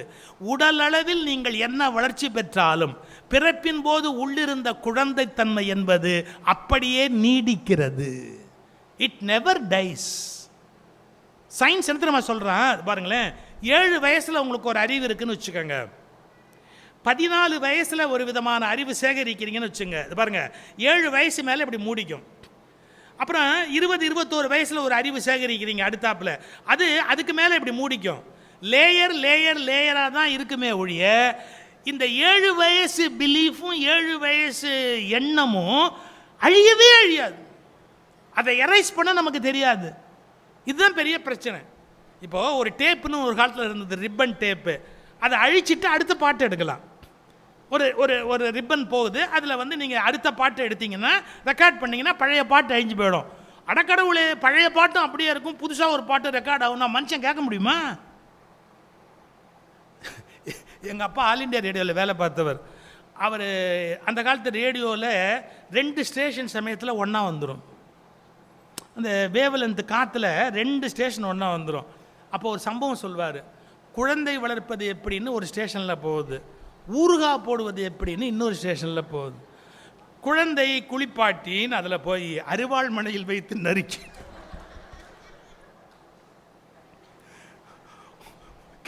கேட்குற வேண்டாவும். பிறகு மிளகாய் பொடி தூவி அதில் பவுடர் போடணும்னு சொல்லிகிட்டு இருக்கிறான். இவன் மிளகாய் பொடி தூவுறத சொல்லிகிட்டு இருக்கிறான். ஒரு கற்பனைக்கு சொன்னேன். நீங்கள் 7 வயசு பிலீஃபு, 14 வயசு அறிவு, 21 வயசு. ஸோ வி ஆர் கன்ஃபியூஸ்டு தெரியுமா? இப்போ நம்ம முதுமையில் ஏதாவது ஒரு லேயர் நழுவிடும். அப்போ எந்த லேயர் அவைலபிளோ அதைத்தான் சாகிற போது பேசிக்கிட்டு இருப்பாங்க. பார்த்துருக்கீங்களா? சில பேர் படுக்கையில் சாகிறதுக்கு முன்னாடி என் ஃப்ரெண்டு கோமதி வந்துட்டாளான்னு கேட்பாங்க. அது 8 வயசு அறிவு. அவங்களுடைய பாக்கி லேயர்லாம் எரைஸ் ஆகிடுச்சு. அந்த 7 வயசு லேயர் மட்டும்தான் இப்போ இருக்கு. பாக்கி லேயர் நழுவிடுச்சு. அவங்க அதை பேசிக்கிட்டு உட்காந்துருப்பாங்க. இது பெரிய சிக்கல். அப்போ நாமே நமக்கு ஒவ்வாத விஷயங்களை அழிக்கணும். நீங்கள் எதை வச்சு அழிப்பீங்க? எரைசிங் ரப்பர் எது? எரைசிங் ரப்பர் எது? உங்களுக்கு தவம் என்று ஒன்று சொல்லிக் கொடுக்குறாங்க பாருங்க, அதுதான் எரைசிங் ரப்பர். ஒரு தப்பான விஷயத்தை மனசுலேருந்து அழிக்கிறதுக்கான ரப்பர் அது. இப்போ சில பேருக்கு தவறு பண்ணக்கூடாதுன்னு தெரிஞ்சா கூட காமம் துன்புறுத்துறவங்க இல்லையா? தவறு பண்ணக்கூடாதுன்னு நல்ல தெளிவாக தெரியும். திருவள்ளுவர் எழுதுறாரு, ஓதி உணர்ந்து பிறர்க்கு உரைத்து தான் அடங்கா பேதையில் பேதையார் இல். எல்லாருக்கும் சொல்கிறாங்க, அப்புறம் பார்த்தா பேதையில் பேதையார். அவங்கள பற்றி ஒரு CD வருது. என்ன பண்ணுறது? அப்போ நம்ம என்ன பண்ணுறது? இவ்வளவு படித்து இவ்வளவு ஞானம் சொல்லி சரிக்கு கீழே விழுந்தவன் எவ்வளோ பேர் இருக்கிறா? ஐயோ கடவுளே, எவ்வளோ பேர் இருக்கிறா? அப்போ என்ன சொல்கிறாரு, நீ என்ன பண்ணணும், அதை அந்த லேயர்லேருந்து அழிக்கணும். அவர் இன்னும் ரிவர்ஸில் போகிறாரு. அது பயங்கரம். நீங்கள் முறையாக வேதாத்திரிய பயிற்சிகளை ஒழுங்காக செய்தீர்கள்னா அதனுடைய எண்டு ரிசல்ட் என்னன்னா, கருப்பதிவு. நாம் தாயாருடைய கர்ப்பத்தில் இருந்தபோது நமக்கு தெரியவே தெரியாது, என்னென்ன பதிஞ்சுதுங்கிறதே நமக்கு தெரியாது. அதுக்கு நம்ம ரெஸ்பான்சிபிலிட்டியே எடுத்துக்க முடியாது. ஆனால் பெரிய கொடுமை என்ன தெரியுங்களா, அதுதான் நம்மளை ஆட்டி வைக்குது. தாயை போல் பிள்ளை, நூலை போல் சேலை. நாம் பாருங்க, நமக்கு திடீர்னு ஒரு கோபம் வர்றது, திடீர்னு ஒரு ஆத்திரம் வர்றது, இல்லை திடீர்னு தவறான ஒரு எண்ணம் வர்றதுக்கு காரணம், அம்மாவுடைய கருவில் நாம் இருந்தபோது அம்மா மனசில் ஓடின எண்ணங்கள் இருக்குல்ல, அது அப்படியே நேராக வந்து இங்கே சிப்பு சிப்பு சிப்பாக அப்படியே டப்பு டப்பு டப்பு டப்புன்னு ஒட்டிக்கும். இதை நீங்கள் எங்கேருந்து கண்டுபிடிப்பீங்க? நமக்குள்ளே இப்படி ஒரு சிப்பு இருக்குது, அது இந்த வேலையை செய்ய தூண்டுது, அதனால நாம் இந்த காரியத்தை பண்ணுறோம். தெரியாது. அகத்தாய்வு பண்ணி நீங்கள் அந்த தவ பயிற்சிகளை மேற்கொண்டு அந்த குண்டலினியை சிரசுக்கு கொண்டு போகிற துரியம் துரியாதீத பயிற்சியில் மேற்கொள்ள உங்களுடைய கருவில் பதிந்த பதிவுகள் மெல்ல மெல்ல அது அப்படியே அந்த எண்ணங்கள் காற்றில் அப்படியே உலர்ந்து வெளியே போக தொடங்கும். இதை சொல்லிக் கொடுக்கறதுக்கு யாராவது இருக்காங்களா? வேறு மதங்கள் இருக்கா? வேறு ஏதாவது இன்ஸ்டிடியூஷன் இருக்கா? யோசிங்க. உங்களை ட்ரெயின் பண்ணி அந்த லெவலுக்கு கூட்டிகிட்டு போகிறதுக்கு இன்றைக்கி யார் உங்களுக்கு அவைலபிள்? சரி, அப்படி இன்ஸ்டிடியூஷன் வேறு இடத்துல இருக்காமா? இருக்குது. 3000 ரூபா, 8000 ரூபா, 10,000 ரூபா, 30,000 ரூபா, எத்தனை வச்சுருக்குறாங்க ரேஞ்சு? எவ்வளோ சிம்பிளாக வந்து மனவள கலைமன்றத்தில் சார்ஜஸ் வச்சுருக்காங்க. வேறு இடங்களில் போய் பாருங்கள். ஈவன் ஓஷோவே நான் ரெஃபர் பண்ணேன். ஓஷோ ஆசிரமத்தில் போய் நீங்கள் படிக்கணும்னா 3 லட்சம், 30,000, 40,000 எல்லாம் இருக்குது. நிறைய பணம் கட்டி அதை படிக்கணும். பட் ரொம்ப எளிமையாக அதை மக்களுக்கு பரவணும் அப்படின்னு சொல்லி கொடுத்த பெருமை மகரிஷிக்கு. இதுக்கு பெரிய காஸ்ட்லியாக வச்சு அந்த இன்ஸ்டிடியூஷன் தன்னைத்தானே சப்போர்ட் பண்ணிக்கணும். இப்போ திருவான்மியூரில் ஒரு மனவள கலைமன்றம்னு உருவானா அவங்க போய் யார்ட்டையும் கையேந்தக்கூடாது. அவங்கள ரன் பண்ணுறதுக்கு வேண்டிய அளவுக்கு ஃபீஸ் வரணும், பணம் வரணும். அதை விட்டுட்டு அவங்க வந்து மக்கள்கிட்டேருந்து அப்படியே இந்த இது அப்படியே கோடிக்கணக்கான ரூபா வாங்கிடலாம் அப்படின்னு நினச்சா அது சரியாக இருக்காது. அதனால் எளிய ஒரு தொகை, அதாவது தன்னைத்தானே மெயின்டைன் பண்ணிக்கிறதுக்கு வேண்டிய அளவுக்கு வாங்கினா போதும்.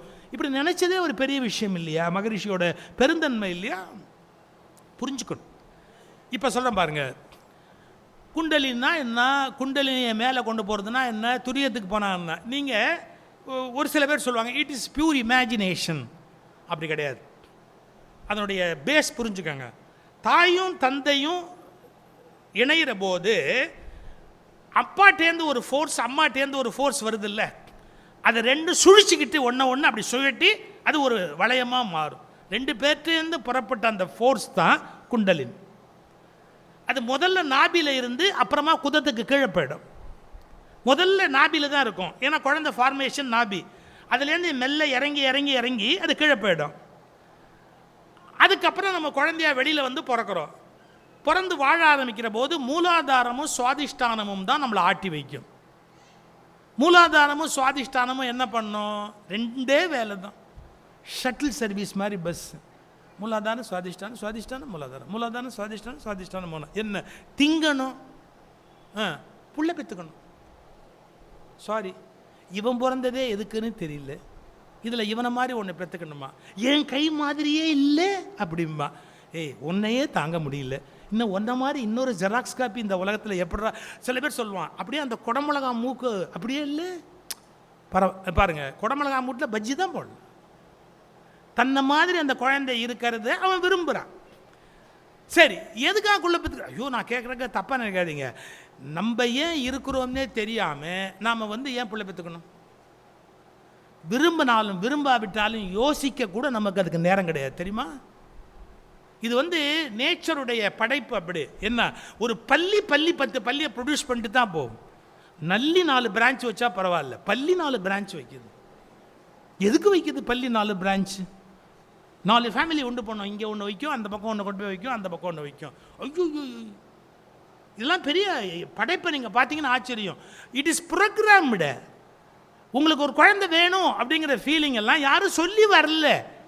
இயல்பான லஸ்ட் இருக்கும், இயல்பான காம எழுச்சி இருக்கும், இயல்பான உடலுறவு இருக்கும், இயல்பாக ஒரு குழந்தை வந்து பிறந்துடும். குழந்தை மேலே ஒரு அஃபெக்ஷன் வந்துடும். அதுக்காகவே உயிரை விட்டுக்கிட்டு உட்காந்துருப்போம் பைத்தியக்காரத்தனமாக.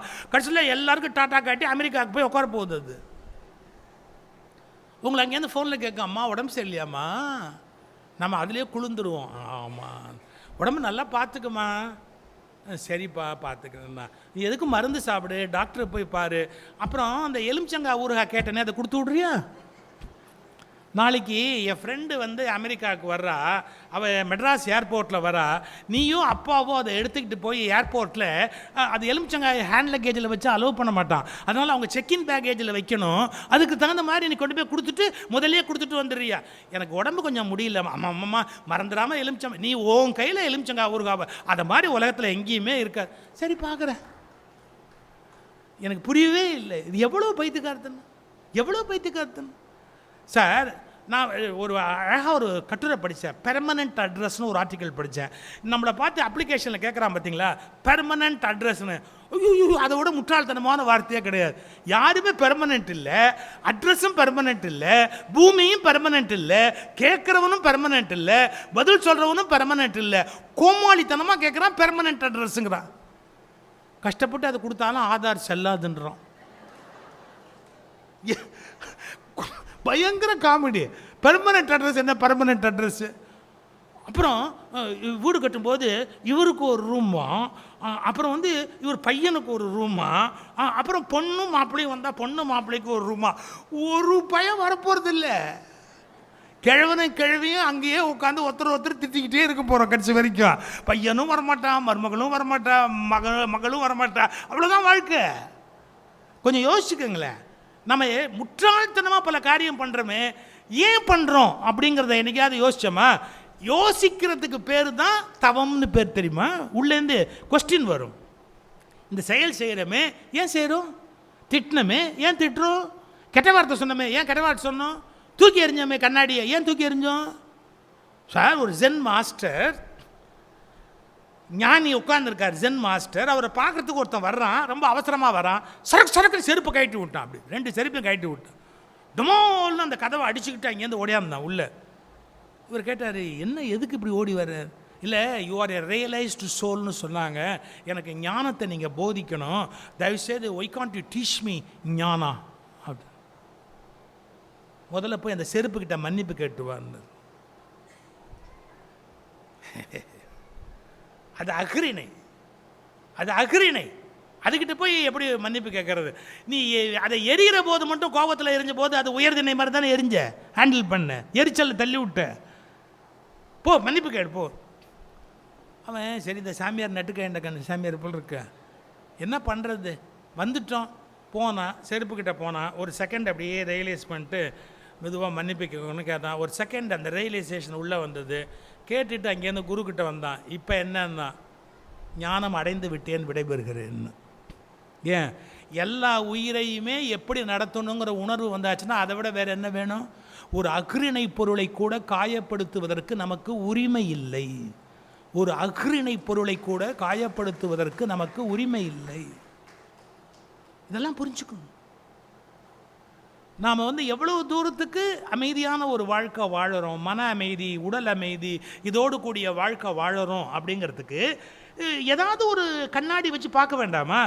அந்த கண்ணாடி தான் உங்களுக்கு கிளாஸஸ், அகத்தாய்வு, சினம் தவிர்த்தல் எல்லாம் உங்களுக்கு சொல்லிக் கொடுக்குறாங்க. சினம் எப்படி வருது, அதை எப்படி தவிர்க்கிறது, அதுலேருந்து எப்படி நம்ம வெளியில் வர்றது, எல்லாருக்கும் பயிற்சியில் கிளாஸ் உண்டு.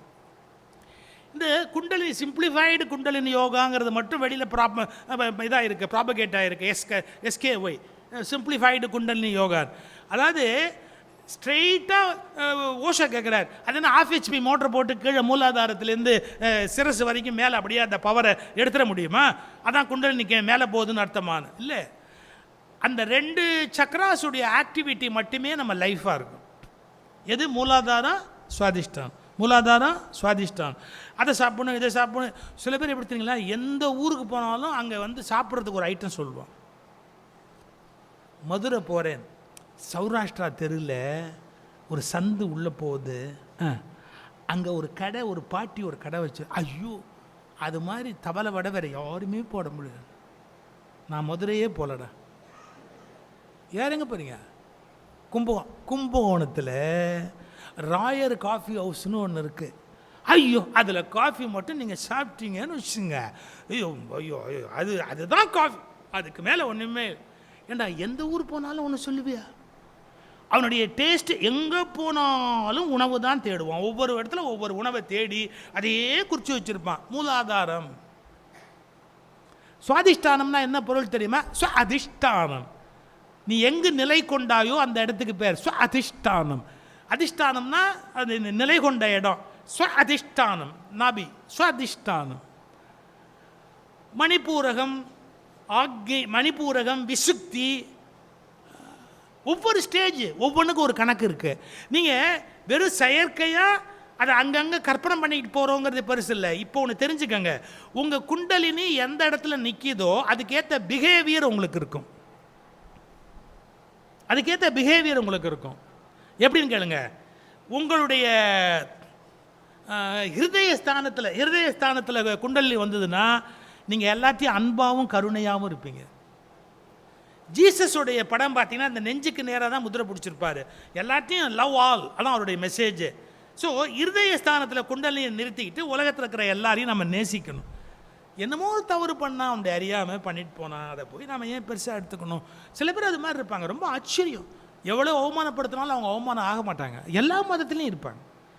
அது குறிப்பிட்ட ஒரு ரிலீஜனில் தான் இருப்பாங்கன்னு கிடையாது சார். வேதாந்த தேசிகர்னு ஒரு மகான் சார், வைஷ்ணவத்தில் அவரை இன்சல்ட் பண்ணணும்னு சொல்லி வாசலில் செருப்பு தோரணம் கட்டினார் சார். செருப்பில் தோரணம் கட்டி, மாவளை தோரணம் கட்டுற மாதிரி செருப்பில் தோரணம் கட்டி அவர் வீட்டு வாசலில் வச்சான். அவர் வெளியே வரும்போது மண்டையில் இடிக்கணும் அப்படிங்கிற எண்ணத்தில். அவர் பாருங்கள், வெளியே வரும்போது அது மேலே படுறாப்பில் இருந்ததை இப்படி பார்த்துட்டு இப்படி கும்பிட்டுட்டு வெளியே வந்தார். என்னன்னா, எத்தனையோ பாகவதர்களுடைய திருவடியை பார்க்குற புண்ணியம்னர். பகவானுடைய அடியார்கள் பாகவதர்கள், அவங்க திருவடியை பார்க்குற புண்ணியம்னர். நினச்சி பார்ப்பீங்களா? ராமானுஜர் திருப்பதிக்கு போகிறாரு. ராமானுஜர் திருப்பதி மலைக்கு தரிசனத்துக்கு போகும்போது அவங்களுடைய மாமா திருமலை நம்பின்னு பேர், ராமானுஜருடைய தாய் மாமா. அவர் திருப்பதியில் மேலே இருக்கார். அவர் ராமானுஜரை விட பெரியவர், ஏன்னா தாய் மாமா வயசில் பெரியவர், ராமானுஜர் வயசில் சின்னவர். இவரை வரவேற்கிறதுக்கு அந்த மலையிலேருந்து மேலேருந்து இறங்கி வர்றாரு திருமலை நம்பிகள். வட்டப்பாறை அப்படிங்கிற இடத்துல 2 பேரும் சந்திக்கிறாங்க. அப்போ ராமானுஜர் பதறிட்டார். என்ன சொன்னார்? அவர் மாமா இல்லையா, வயசில் பெரியவர் இல்லையா? ஏங்க, நான் சாதாரணமான ஒரு ஆள், என்னை சின்னவன், என்னை வரவேற்கிறதுக்கு நீங்கள் வரலாமா?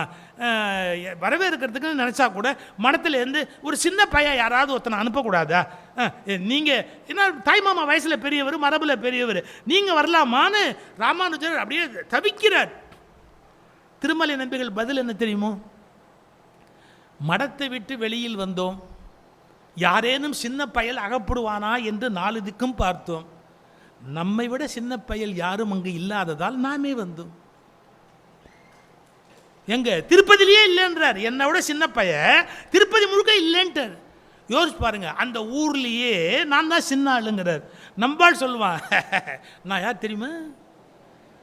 இதை கண்டுபிடிக்கிறதுக்கு ரமணர் படாத பாடுபட்டார்ரா. இவன் சொல்கிறான், நான் யார் தெரியுமா அப்படின்னு. உனக்கும் தெரியாது, உங்கள் அப்பனுக்கும் தெரியாது. இன்னும் நான் யார் தெரியுமா உனக்கு? நான்கிறது யாருன்னு யார் கண்டுபிடிச்சா? எவ்வளோ பெரிய விஷயம், டாஸ்க்கு அது. அகங்காரம். கொஞ்சம் யோசிச்சு பாருங்க. இந்த இருதயஸ்தானத்தில் கொண்டு போய் அதை பொறுத்து கொண்டுட்டா குண்டலினி அந்த லெவல் வரைக்கும் ரைஸ் ஆகி அது நிற்கிது அப்படின்னா அவங்க ரொம்ப கருணையோடு இருப்பாங்க, யார்கிட்டையும் இறக்கமாக இருப்பாங்க. They love all. என்ன வேணும் உங்களுக்கு? நான் என்ன பண்ண முடியும் உங்களுக்கு? What can I do for you? யாரும் திட்டிட்டு போகிறாங்கப்பா சார். நம்ம டிராஃபிக்கில் போகிறோம், நம்ம வண்டி இன்னொரு வண்டியோட மோதுற மாதிரி இன்னொருத்தவங்க கொண்டாந்து இடிக்க போகிறான்.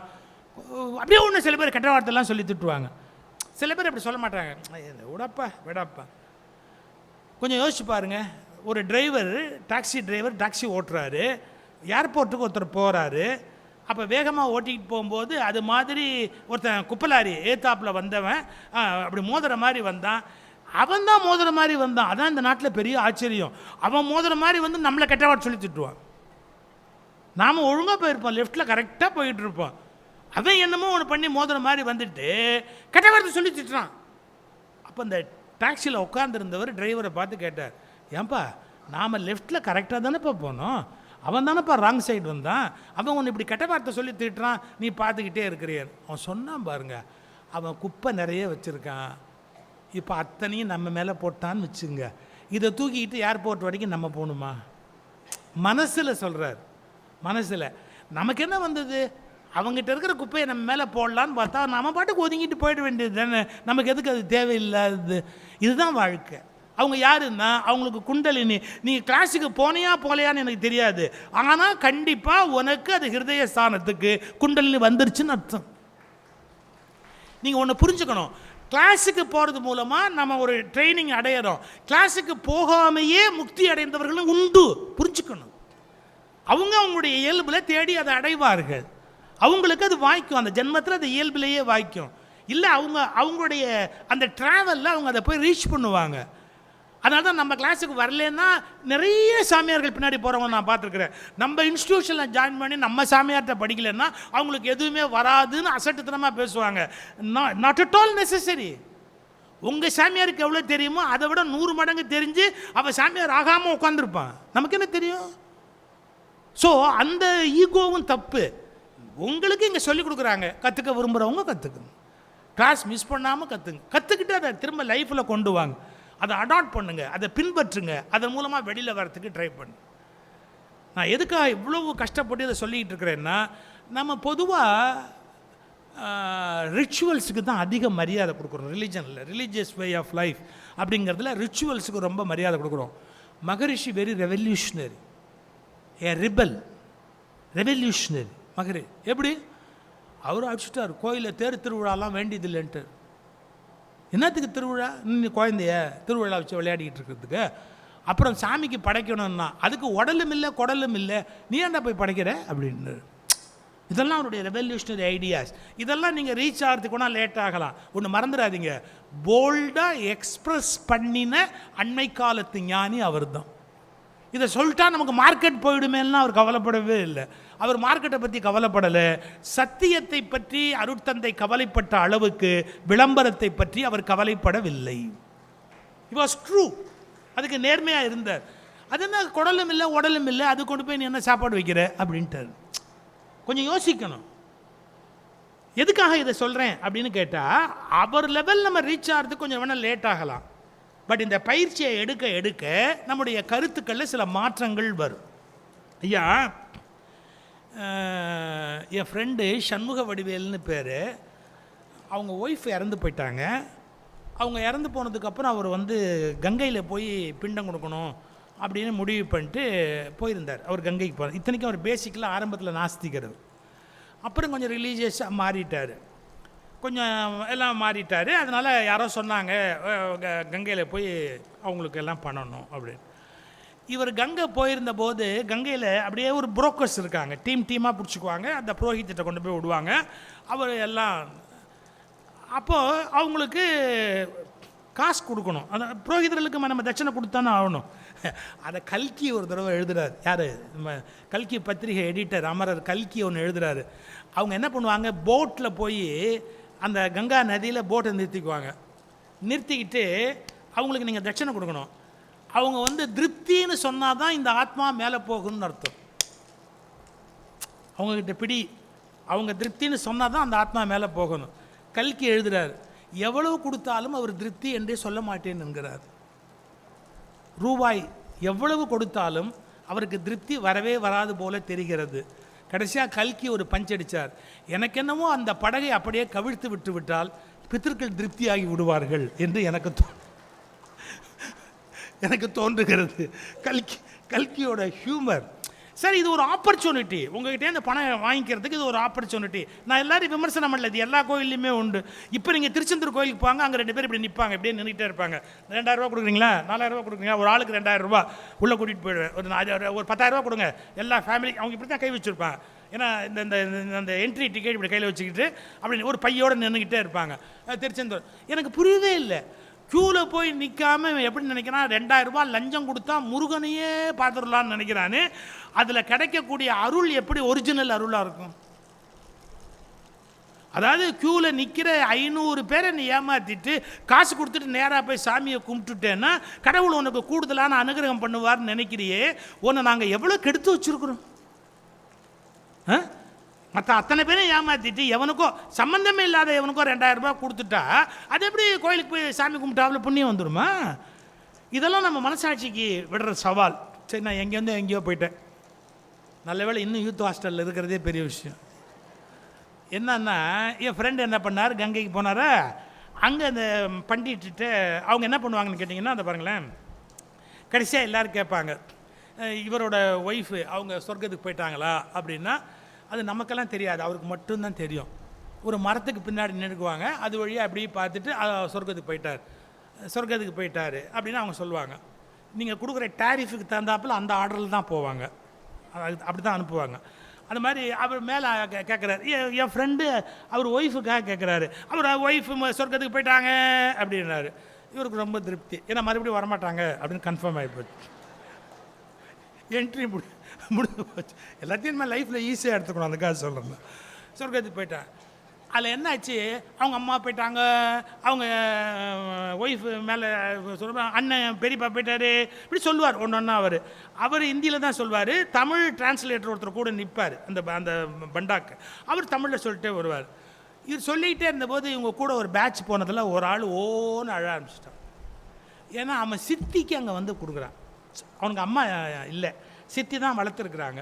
சித்தி ரொம்ப அஃபெக்ஷனேட், ரொம்ப அந்த பிள்ளைய ரொம்ப அன்பாக வளர்த்துருக்காங்க. ஸோ சித்தி இறந்து போனதுனால அங்கே வந்து பின்னம் கொடுக்குறான் அவன் சித்திக்கு. அவர் சித்தி போனாங்கன்னு சொல்லலை, அண்ணன் சொன்னார், பெரியப்பா சொன்னார், ஒய்ஃபு சொன்னார், ஹஸ்பண்ட் சொன்னார், சித்தி போனாங்கன்னு சொல்லலை. அவன் ஓன்னு அழ ஆரம்பித்தான். அவருக்கு புரியல, இவன் ஏன் அழறான் அப்படின்னு கேட்டார். இவன் சொன்னான், சித்தி போனாங்கன்னு அவர் சொல்லவே இல்லை, எங்கள் சித்தி மேலே போனாங்களா இல்லையான்னு தெரியல அப்படின்னு. உடனே அந்த தமிழ் அவனுக்கு டிரான்ஸ்லேட் பண்ணி சொன்னான் அது மாதிரின்னு. அச்சார் பாருங்க, அவங்க சித்தி தான் எல்லாருக்கும் வழிகாட்டி கூட்டிக்கிட்டே போகிறாங்கோ. நான் இம்மி கூட இமேஜினேஷன் சொல்லலை, சண்முக ஒடிவெல்ட்டு நீங்கள் இன்னைக்கு கூட கேட்கலாம். இது ஆக்சுவலி நடந்தது. Just to please them. நம்ம வந்து குறை சொல்லலை, இவனுடைய மனசு ப்ளீஸ் ஆகிறதுக்காக அவங்க சொல்கிறாங்க. பட் இந்த மாதிரி பிலீஃபை வைத்து கொண்டு நாம் ஒன்று அடைய முடியுமா அப்படின்னு பார்த்தா, சொர்க்கம் நரகம் அப்படிங்கிறத பற்றி ஒரு அபிப்பிராயம் வச்சுருக்கிறோம். ஆனால் மகரிஷியோட கருத்தில் எது சொர்க்கம் எது நரகம் அப்படிங்கிறத பாருங்கள். சொர்க்கமும் நரகமும் நமது மனதின் வெவ்வேறு நிலைகளே அன்றி அவைகள் தனித்தனியாக எங்கோ இருக்கிற இடங்கள் அல்ல. Is very clear. சொர்க்கமும் நரகமும் நமது மனத்தின் வெவ்வேறு நிலைகளே அன்றி அவைகள் தனித்தனியாக எங்கோ இருக்கிற இடங்கள் அல்ல. அவர் வந்து பழைய நம்பிக்கைகள்லேருந்து அறிவுபூர்வமான வழிமுறைகளை பதிவு பண்ணுறார். இதை சொன்னால் மற்றவங்க என்ன நினைப்பாங்க அதை பற்றிலாம் அவர் கவலைப்படலை. உண்மைகளை உலகத்துக்கு சொல்லணும், தட் இஸ் மை டியூட்டி அப்படிங்கிறதுக்காக சொல்கிறார். நீங்கள் எல்லா ஸ்டேஜும் கடந்து வந்துடணும்னு அவசியம் இல்லை. உங்களால் எந்த ஸ்டேஜ் முடியுமோ அந்த ஸ்டேஜ் வரைக்கும் போங்க. நம்முடைய பேச்சில், டிஸ்கஷனில், ஐடியாவில் நம்ம எதை முன்னிறுத்துவோம் தெரியுங்களா? எதிலும் தன்னை முன்னிறுத்தும் ஆணவத்தை குறைத்து. எல்லாத்துலேயும் நம்ம ஐடியா. சார் எனக்கு தெரிஞ்ச ஒருத்தர் சார், பெரிய இண்டஸ்ட்ரியலிஸ்ட், அவர் என்ன தெரியுமா சொல்வார், சார் என்னோட அபிப்பிராயத்தை தாண்டி இந்த வீட்டில் ஒன்றும் நடக்கக்கூடாது, எதுவாக இருந்தாலும் என்னோட கருத்துப்படி தான் இந்த வீட்டில் நடக்கணும். செங்கல், ஒவ்வொரு செங்கல் நான் பார்த்து பார்த்து கட்டினது, எல்லாம் நான் இந்த வீட்டில் உண்டாக்குனது, பணம் எல்லாம் என்னோடது, என் உத்தரவு இல்லாமல் இந்த வீட்டில் யாரும் மூச்சு கூட விடக்கூடாது சொன்னாரா. அவர் கான்ஷியஸ் போய் மூச்சு விட முடியாமல் இருந்தார். நடந்த சம்பவம், நான் மிகைப்படுத்தி சொல்லலை. இவருக்கு வெண்டிலேட்டர் வைக்கணுமா வேண்டாமான்னு டாக்டர் வந்து கேட்கணும்.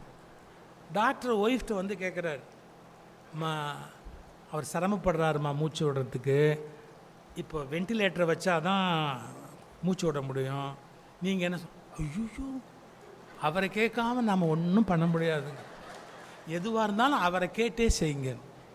இப்போ அவரை எப்படி கேட்குறது? அவர் சொல்லிட்டார், இல்லை தெளிவாக சொல்லிட்டாரு, என்னை கேட்காம யாரும் மூச்சு கூட விடக்கூடாதுன்ட்டாரா. அந்த அம்மா அப்படியே வளர்ந்துட்டாங்க. பயம், ஹஸ்பண்டை நினச்சி அவங்களுக்கு அவ்வளோ பயம். ஐயோ நானாக முடிவெடுக்க முடியாது, எங்கள் வீட்டில் எந்த முடிவும் நான் எடுத்தது இல்லைங்க, அவர் மூச்சு விடலாமா இல்லையாங்கிறது அவர் தாங்க முடிவு பண்ணணும், அவரையே கேளுங்க. அந்த டாக்டர் சொல்கிறார், என்னம்மா நீங்கள் புரியாமல் பேசுகிறீங்க, அவருக்கு இப்போ நான் சொன்னால் புரியாதுன்னு. எனக்கு தெரியாதுங்க. அப்புறம் அவர் கோச்சுக்குவாருங்க, அப்புறம் அவர் வரவே மாட்டாருமா. அப்படிங்களா? அப்போ இப்போ யார் முடிவு எடுக்கணும்? நான் அப்போ தான் நினச்சேன், நீ மூச்சு விடலாமா இல்லையாங்கிறதையே இப்போ அவள் தான் முடிவு பண்ணுறா. சரி வெண்டிலேட்டர் வைங்க அப்படின்னா தான் உனக்கு மூச்சே விட முடியும். எல்லாத்திலும் நாம் நம்ம அகங்காரத்தில் முன்னிறுத்துகிறோம். மகரிஷி எப்படி சொல்கிறார் பாருங்க, எதிலும் தன்னை முன்னிறுத்தும் ஆணவத்தை குறைத்து எப்போதும் பிறருக்கு தொண்டாற்றி மகிழும் அன்பு நிலையை பெருக்குவதே வாழ்வின் நோக்கம். இந்த மெயின் பர்பஸ். லைஃபுக்கு என்ன பர்பஸ் நம்ம யோசிச்சிருக்கோமா? லைஃபுக்கு என்ன பர்பஸ் இருக்குது சார்? எல்லாருக்கும் அன்பை செலுத்துவதற்கான ஒரு வாய்ப்பு, அவ்வளோதான். ரொம்ப உட்காந்துக்கிட்டு என்னுடைய ஆணவத்தை நான் முன்னிறுத்துவேன் அப்படின்னு சொன்னேன். நம்ம சுடுகாட்டுக்கு நாளைக்கு போகணுன்னா கூட எவனோ கொண்டு போய் தான் வைக்கணுமே ஒழிய நாமளாக போக முடியும்? லாஸ்ட்லேயே அந்த அந்த அந்த வாக்கிங் ஸ்டிக்கர்ரா, நான் போய் சுடுகாட்டில் படுத்துக்கிறேன், அப்புறமா பண்ண வேண்டிய ஏற்பாடெலாம் பண்ணுங்க. சில கஞ்சி அப்படி சொன்னாலும் சொல்லுவான், அதுலேயும் ஒரு 500 ரூபா மிச்சம், அதுக்கப்புறம் எடுத்துகிட்டு போகிற செலவாவது ஆகாமல் இருக்கும், நான் மெதுவாக வாக்கிங்கில் போய் படுத்துக்கிறேன் சுடுகாட்டில். சொல்ல முடியுமா? என்ன சார், நமக்கு எவனோ மண்ணு தோண்டணும், எவனோ நம்மளை புதைக்கணும், எவனோ நம்மளை எரிக்கணும், எவனோ தான் நமக்கு பால் ஊற்றணும். இதெல்லாம் யோசித்து பார்த்தா நம்ம அகங்காரத்தோட பேசுகிற வார்த்தை எவ்வளவு ஆபத்தானது. ஆம்பளைங்க வேஷ்டி கட்டும் போது இப்போ லெஃப்ட்டில் வச்சு சில பேர் கட்டுவோம், சில பேர் ரைட்டில் இந்த வேஷ்டியோட மேல் பகுதி வர்றாப்பில் கட்டுவாங்க. இதில் ஏதாவது பிரச்சனை இருக்கா என்ன? அவங்கவுங்களுக்கு எது சௌகரியமோ அதை கட்டுவாங்க. உங்களுக்கு சொல்லட்டுமா, தருமபுரம் மடத்துக்கு திருவாவூதுறை மடத்துக்கு இது பெரிய வித்தியாசம். எந்த பக்கம் அந்த வேஷ்டி தலைப்பை வச்சு கட்டுறதுங்கிறது சம்பிரதாயத்தில் தருமபுரத்தோட சம்பிரதாயம், திருவாவூதுறை சம்பிரதாயம்னு வேறுபாடு இருக்குது. அப்படி நாம் சடங்குகளில் முக்கியத்துவம் வச்சுருக்கோம். சின்ன திருநெல்வேலிக்காரங்களும் தஞ்சாவூர் பிள்ளைமாரும் திருநெல்வேலி பிள்ளைமாரும் சம்மந்தம் பண்ணுறாங்க. இவங்க கார்காத்து பிள்ளைமாருன்னு சொல்லுவாங்க, அவங்க தஞ்சாவூர் பக்கம் திருநெல்வேலி சைவ வேளாளர்னு பேர். எல்லாருமே அவங்க சைவ உணவு, வேளாண்மை தொழில், ஸோ பேசிக்கலாக பண்ணுற வழக்கம் உண்டு.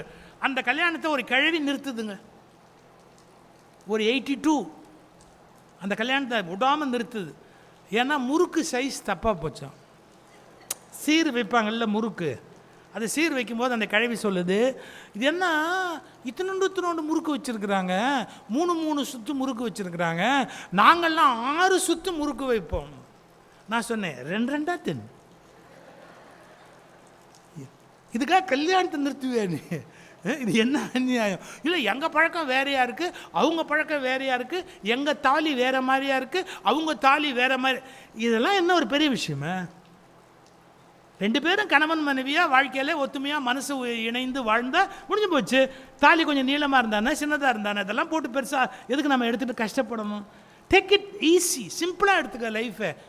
சின்ன சின்ன பிரச்சனைகளை பெரிதுபடுத்தாதீர்கள்.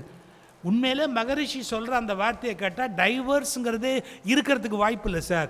நிறைய டைவர்ஸ் குறைஞ்சி போகிறதுக்கான வாய்ப்பை அவர் ஏற்படுத்துகிறார். ஏன்னா மனதில் அமைதி, சமாதானம், இது எல்லாத்தையுமே அவர் உண்டு பண்ணுறார். இப்போ நான் சொன்னேன் பார்த்தீங்களா, குண்டலினி, மூலாதாரம், சுவாதிஷ்டானம், அப்புறமா மணிப்பூரகம், ஹிருதயஸ்தானம், அதுக்கப்புறம் விசுக்தி, அப்புறம் ஆக்ஞா, அப்புறம் துரியம். இது வேற ஒன்றும் இல்லை, அப்படியே அந்த அந்த லெவலில் அப்படியே அவன் மேலே மேலே மேலே மேலே மேலே மேலே போகிறதுக்கான ஒரு பெரிய வாய்ப்பு. நிறைவாக ஒன்று சொல்கிறேன், மனவளக்கலைன்னு உங்களுக்கு இங்கே சொல்லிக் கொடுக்குறாங்கல்ல, ஏன்னா அது மனவளக்கலை. அந்த பயிற்சியெல்லாம் கற்றுக்கணும். நம்ம மனசு எல்லா பிரச்சனைக்கும் அதுதான் காரணம். இன்பம், துன்பம், பொறாமை, கோபம், பகை, எல்லாத்துக்கும் மனசு தான் காரணம். அந்த மனசை நீங்கள் வளமாக்கிட்டீங்கன்னா, எவ்வளோ அழகான வார்த்தை பாருங்கள், மனவளம், மனவளக்கலை. அந்த மனசை வளமுடையதாக ஆக்கிட்டீங்க. இப்போ யாரை பார்த்தாலும் வாழ்க வளமுடன்னு வாழ்த்துறோம். அந்த பாசிட்டிவ் வார்த்தை எவ்வளவு பெரிய காரியம் செய்யும். உண்மையிலேயே எந்த வேதாதிரி மகரிஷி மனவளக்கலை மன்றத்துக்கும் அழைச்சாலும் நான் முக்கியமாக போய் கலந்துக்கிறதுக்கு என்ன காரணம் தெரியுங்களா? எப்படி எங்கள் பேர் சொல்லி 3 தடவை வாழ்க வளமுடன்னு வாத்துவாங்க பார்த்தீங்களா? அப்போ கிடைக்கிற ஆசையும் பலமும் நிஜமாக விலை மதிப்பு அற்றது. 1 கோடி கொடுத்தாலும் கிடைக்காது. எங்க 1000 பேர் ஒரே நேரத்தில் உங்களை வாழ்க வளமுடன் அப்படின்னு வாழ்த்துனா அது இந்த வருஷம் இல்லை, இந்த ஜென்மம் முழுக்க பயன்படுமே சார். இது வேற எங்கேயாவது கிடைக்குமா? நமக்கு சன்மானம் வேற எங்கேயாவது போனால் 10 ரூபா கூட கிடைக்கும், அது வேறு விஷயம். ஆனால் இந்த வாழ்த்து எங்கேயாவது கிடைக்குமா? யோசிச்சுப்பார். அந்த பாசிட்டிவ் வைப்ரேஷன் நம்ம உடம்புல அந்த ஆறா இருக்குல்ல, உடம்பை சுற்றி அந்த ஆறால இந்த நல்ல வார்த்தை உட்காரும், அதனுடைய அந்த தாட்ஸ் உட்காரும். நோய் இல்லாமல் இருக்கலாம், சந்தோஷமாக இருக்கலாம். ராமாயணத்தில் ஒரு இடம் வரும், ராமனுக்கு துக்கம் வந்தபோது செத்து போகலாமான்னு எனக்கு தோணுது, ஆனால் என்னை ஜடாயு ஆயுஷ்மன்னு வாழ்த்திட்டாரு, அதனால எனக்கு மரணம் கிடையாதுன்றான். எவ்வளோ பெரிய வார்த்தை! சீதையை பிரிஞ்சு என்னால் உயிரோடே இருக்க முடியல, இறந்துள்ளாமான்னு தோணுது. ஆனால் என்னை ஜடாயு ஆயுஷ்மன்னு வாழ்த்திட்டாரு, அவர் வாழ்த்து எப்படி பொய்யா போகும்னு கேட்டான். வாழ்த்துக்கு அவ்வளோ பலம் உண்டு. அதை நீங்கள் நல்லா புரிஞ்சுக்கங்க. மனம், அந்த மனதை எப்படி நீங்கள் பலப்படுத்துவீங்க? எனக்கு தெரிஞ்சு எல்லா ரிலீஜியஸ் ப்ரீச்சர்ஸ் என்ன சொல்றாங்க, மனதை அடக்க. ஒரு பயலால அடக்க முடியாது. யாரால மனசை அடக்க முடியுமா? சினம் அடக்க கல்லார் சித்தி பல பெற்றாலும் மனம் அடக்க கல்லா இருக்கு வாயேன் பராபரமே. தாய்மானவர் பாடுறார். மனசை அடக்க முடியுதா? முடியலையே. பெரிய மடங்களுக்கு போய் உட்காந்தவங்களே முடியலையே. எத்தனை எல்லா ரிலீஜியஸ் இன்ஸ்டிடியூஷனையும் சொல்கிறேன், நான் ஒரு ரிலீஜனை குறை சொல்லி பேசுகிறேன்னு இல்லை. நீங்கள் எங்கேயாவது போய் த கம்ப்ளைண்ட்ஸ் டு போப் அப்படின்னு ஒரு வெப்சைட் இருக்குது. எத்தனை ப்ரீஸ்ட்டை பற்றி போப்புக்கு கம்ப்ளைண்ட் போயிருக்குன்னு போய் பாருங்கள். ஃப்ரம் நன்ஸ், அங்கே இருக்கிற கன்னியாஸ்திரிகள் அவங்க போடுறாங்க, என்ன இவ்வளவு மிஸ்யூஸ் பண்ணார், ஆர்ச்சி பிஷப் இப்படி நடந்துக்கிட்டாரு அப்படின்லாம் கம்ப்ளைண்ட்ஸ் கொடுக்குறாங்க. எல்லா ரிலிஜன்லையுமே இருக்குது. நான் இன்னும் ஒரு ரிலிஜனை தூக்கி வச்சு ஒரு ரிலிஜனை குறைச்சி பேசலை. மனிதனுக்கு உடம்பு உள்ளவனுக்கு எல்லாம் காமம் இருக்கும். காமத்தின் வழிதான் நான் பிறக்கிறேன். எங்கள் அப்பாவுக்கும் அம்மாவுக்கும் காமம் இல்லைன்னா நான் எப்படி சார் பிறப்பேன் உலகத்தில்? எதன் வழி நான் தோன்றினேனோ அதை விட்டு விட்டு என்னால் எப்படி விலகிற முடியும்? நீங்கள் காவி உடுத்தலாம், தாழ் சடை வைக்கலாம், அங்கி போடலாம், என்ன வேணாலும் பண்ணிக்கலாம். அடிப்படை பேசிக்கான அந்த உணர்வை சுலபத்தில் வெல்ல முடியாது. ஒத்துக்கணும், நம்ம நேச்சர் இஸ் ஸோ பவர்ஃபுல், அதை நம்ம அக்செப்ட் பண்ணணும். இதை மனசை ஒழுங்குபடுத்துறதுக்கான வழிமுறையை சொல்கிறார். மனவளக்கலை எனக்கு அது ரொம்ப பிடிச்ச பேர். அது ஒன்றை மட்டும் நீங்கள் ட்ரெயின் பண்ணுங்கள். அந்த ஏன் இந்த மன்றத்தில் என்ன சொல்லிக் கொடுக்குறாங்கன்னு பாருங்க சார். அமெரிக்காவில் இதை சொல்லி முடிச்சிடுறேன். அமெரிக்காவில் ஒரு ஜூலேருந்து இன்னொரு ஜூவுக்கு ஒரு குரங்கு சிம்பன்சி, அது மனித மாதிரி ஜாடையில் இருக்கும். சிம்பன்சி அமெரிக்காவில் எப்படி ட்ரெயின் பண்ணியிருப்பான்னா, ஹோட்டலில் சர்வர் மாதிரி வச்சுருப்பாங்க சார். அது கார்டு எடுத்துக்கிட்டு வரும், உங்களுக்கு மெனு கார்டு எடுத்துகிட்டு வரும், உங்ககிட்ட கொடுக்கும். நீங்கள் எந்த ஐட்டம் வேணுமோ அதை அப்படி காமிச்சிங்கன்னா அப்படியே நேராக போய் கரெக்டாக அந்த ஐட்டத்தை கொண்டாந்து கொடுக்கும். அதில் இன்னொரு சௌகரியம், டிப்ஸு கேட்காது, கொடுக்கலன்னா திட்டாது. அது டிசிப்ளின்டாக இருக்கும். அதுங்களுடைய அது அப்படி ட்ரெயின் பண்ணிவிடுவான். சிம்பன்சிலாம் அப்படி ட்ரெயின் பண்ணிடுவான். அப்படி அமெரிக்காவில் ஒரு ஜூலேருந்து இன்னொரு ஜூவுக்கு ஒரு சிம்பன்சியை சேஞ்ச் பண்ணுறான்.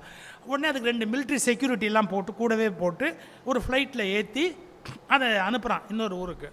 சார் அந்த விமானம் விபத்தாயிடுச்சு, சின்ன விமானம் விபத்தாயிடுச்சு. என்ன அதிசயம் தெரியுங்களா? எல்லோரும் செத்து போயிட்டான், அது மட்டும் தப்பிச்சிருச்சு. அது எதை பிடிச்சி தொங்குச்சுன்னு தெரில, மற்ற அத்தனை பேர் செத்து போயிட்டான், அது மட்டும் தப்பிச்சிருச்சு. அப்புறம் என்ன பண்ணால் அதை கூட்டிகிட்டு என்கொயரி பண்ணா, என்ன நடந்ததுன்னு தெரியணுமேன்ட்டு. நீ உட்காந்துருந்தப்ப செக்யூரிட்டி 2 பேர் என்ன பண்ணாங்க அப்படின்னு கேட்ட. தூங்குனாங்களா?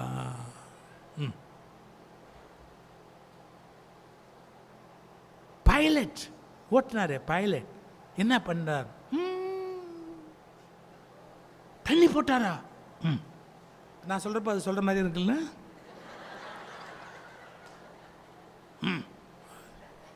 பைலட் தண்ணி போட்டாரா? சரி, அவன் தூங்குனா, பைலட் தண்ணி போட்டான். நீ என்ன பண்ண? நீ என்ன பண்ண? அது சொல்லிச்சு, நான் தான் ஓட்டினேங்குது. இது கற்பனை கதை தான். ஒரு நிமிஷம் யோசிங்க. ஏன் சார் குரங்கு ஓட்டின விமானம் ஆக்சிடெண்ட் ஆகாமல் இருந்தால் தானே சார் ஆச்சரியம்? விமானத்தை குரங்கு ஓட்டினாலே ஆக்சிடெண்ட் ஆகுமே. உங்கள் மனமெனும் குரங்கு உங்கள் வாழ்க்கை என்ற விமானத்தை ஓட்டினால் விபத்து ஏற்படாமல் எப்படி இருக்க முடியும்? ஸோ உங்கள் மனசை நீங்கள் அடக்க முடியாது. மனசை அடக்கிறேன் அப்படின்னு நினச்சிங்கன்னா திமிரிக்கிட்டு கெடுத்துரும். இன்னொன்று சொல்லட்டுமா? சுரதான ஒரு கவிஞர் இருந்தார். இலந்த பழம் தெருவில் பார்த்து அமுத பாரதின்னு ஒரு கவிஞர்கிட்ட, அமுத பாரதி அந்த இலந்த பழம் வாங்கி கொடு அப்படின்னார். அவர் சொன்னார், வேணாங்கய்யா, தெருவில் ஈ முக்கியது, நீங்கள் பெரிய கவிஞர், நீங்கள் போய் தெருவில் நின்று இலந்த பழம் வாங்கி சாப்பிட்டா ஊரே சிரிப்பானுங்கய்யா, சொன்னால் கேளுங்க, வேண்டாம் அப்படின்னார். இப்போ நீ வாங்கி கொடுத்தா இலந்த பழம், இல்லாட்டி சாவரத்துக்குள்ளே அது பூசணி பழமாக மாறிடும். அந்த ஆசை மனசுக்குள்ளே இருந்தால் இட் வில் க்ரோ. கோபம் உள்ளுக்குள்ளே இருந்தால் அது வளரும். யார் மேலேயும் நமக்கு ஒரு கோபம் இருந்தால் அது வளர்ந்துக்கிட்டே இருக்கும்.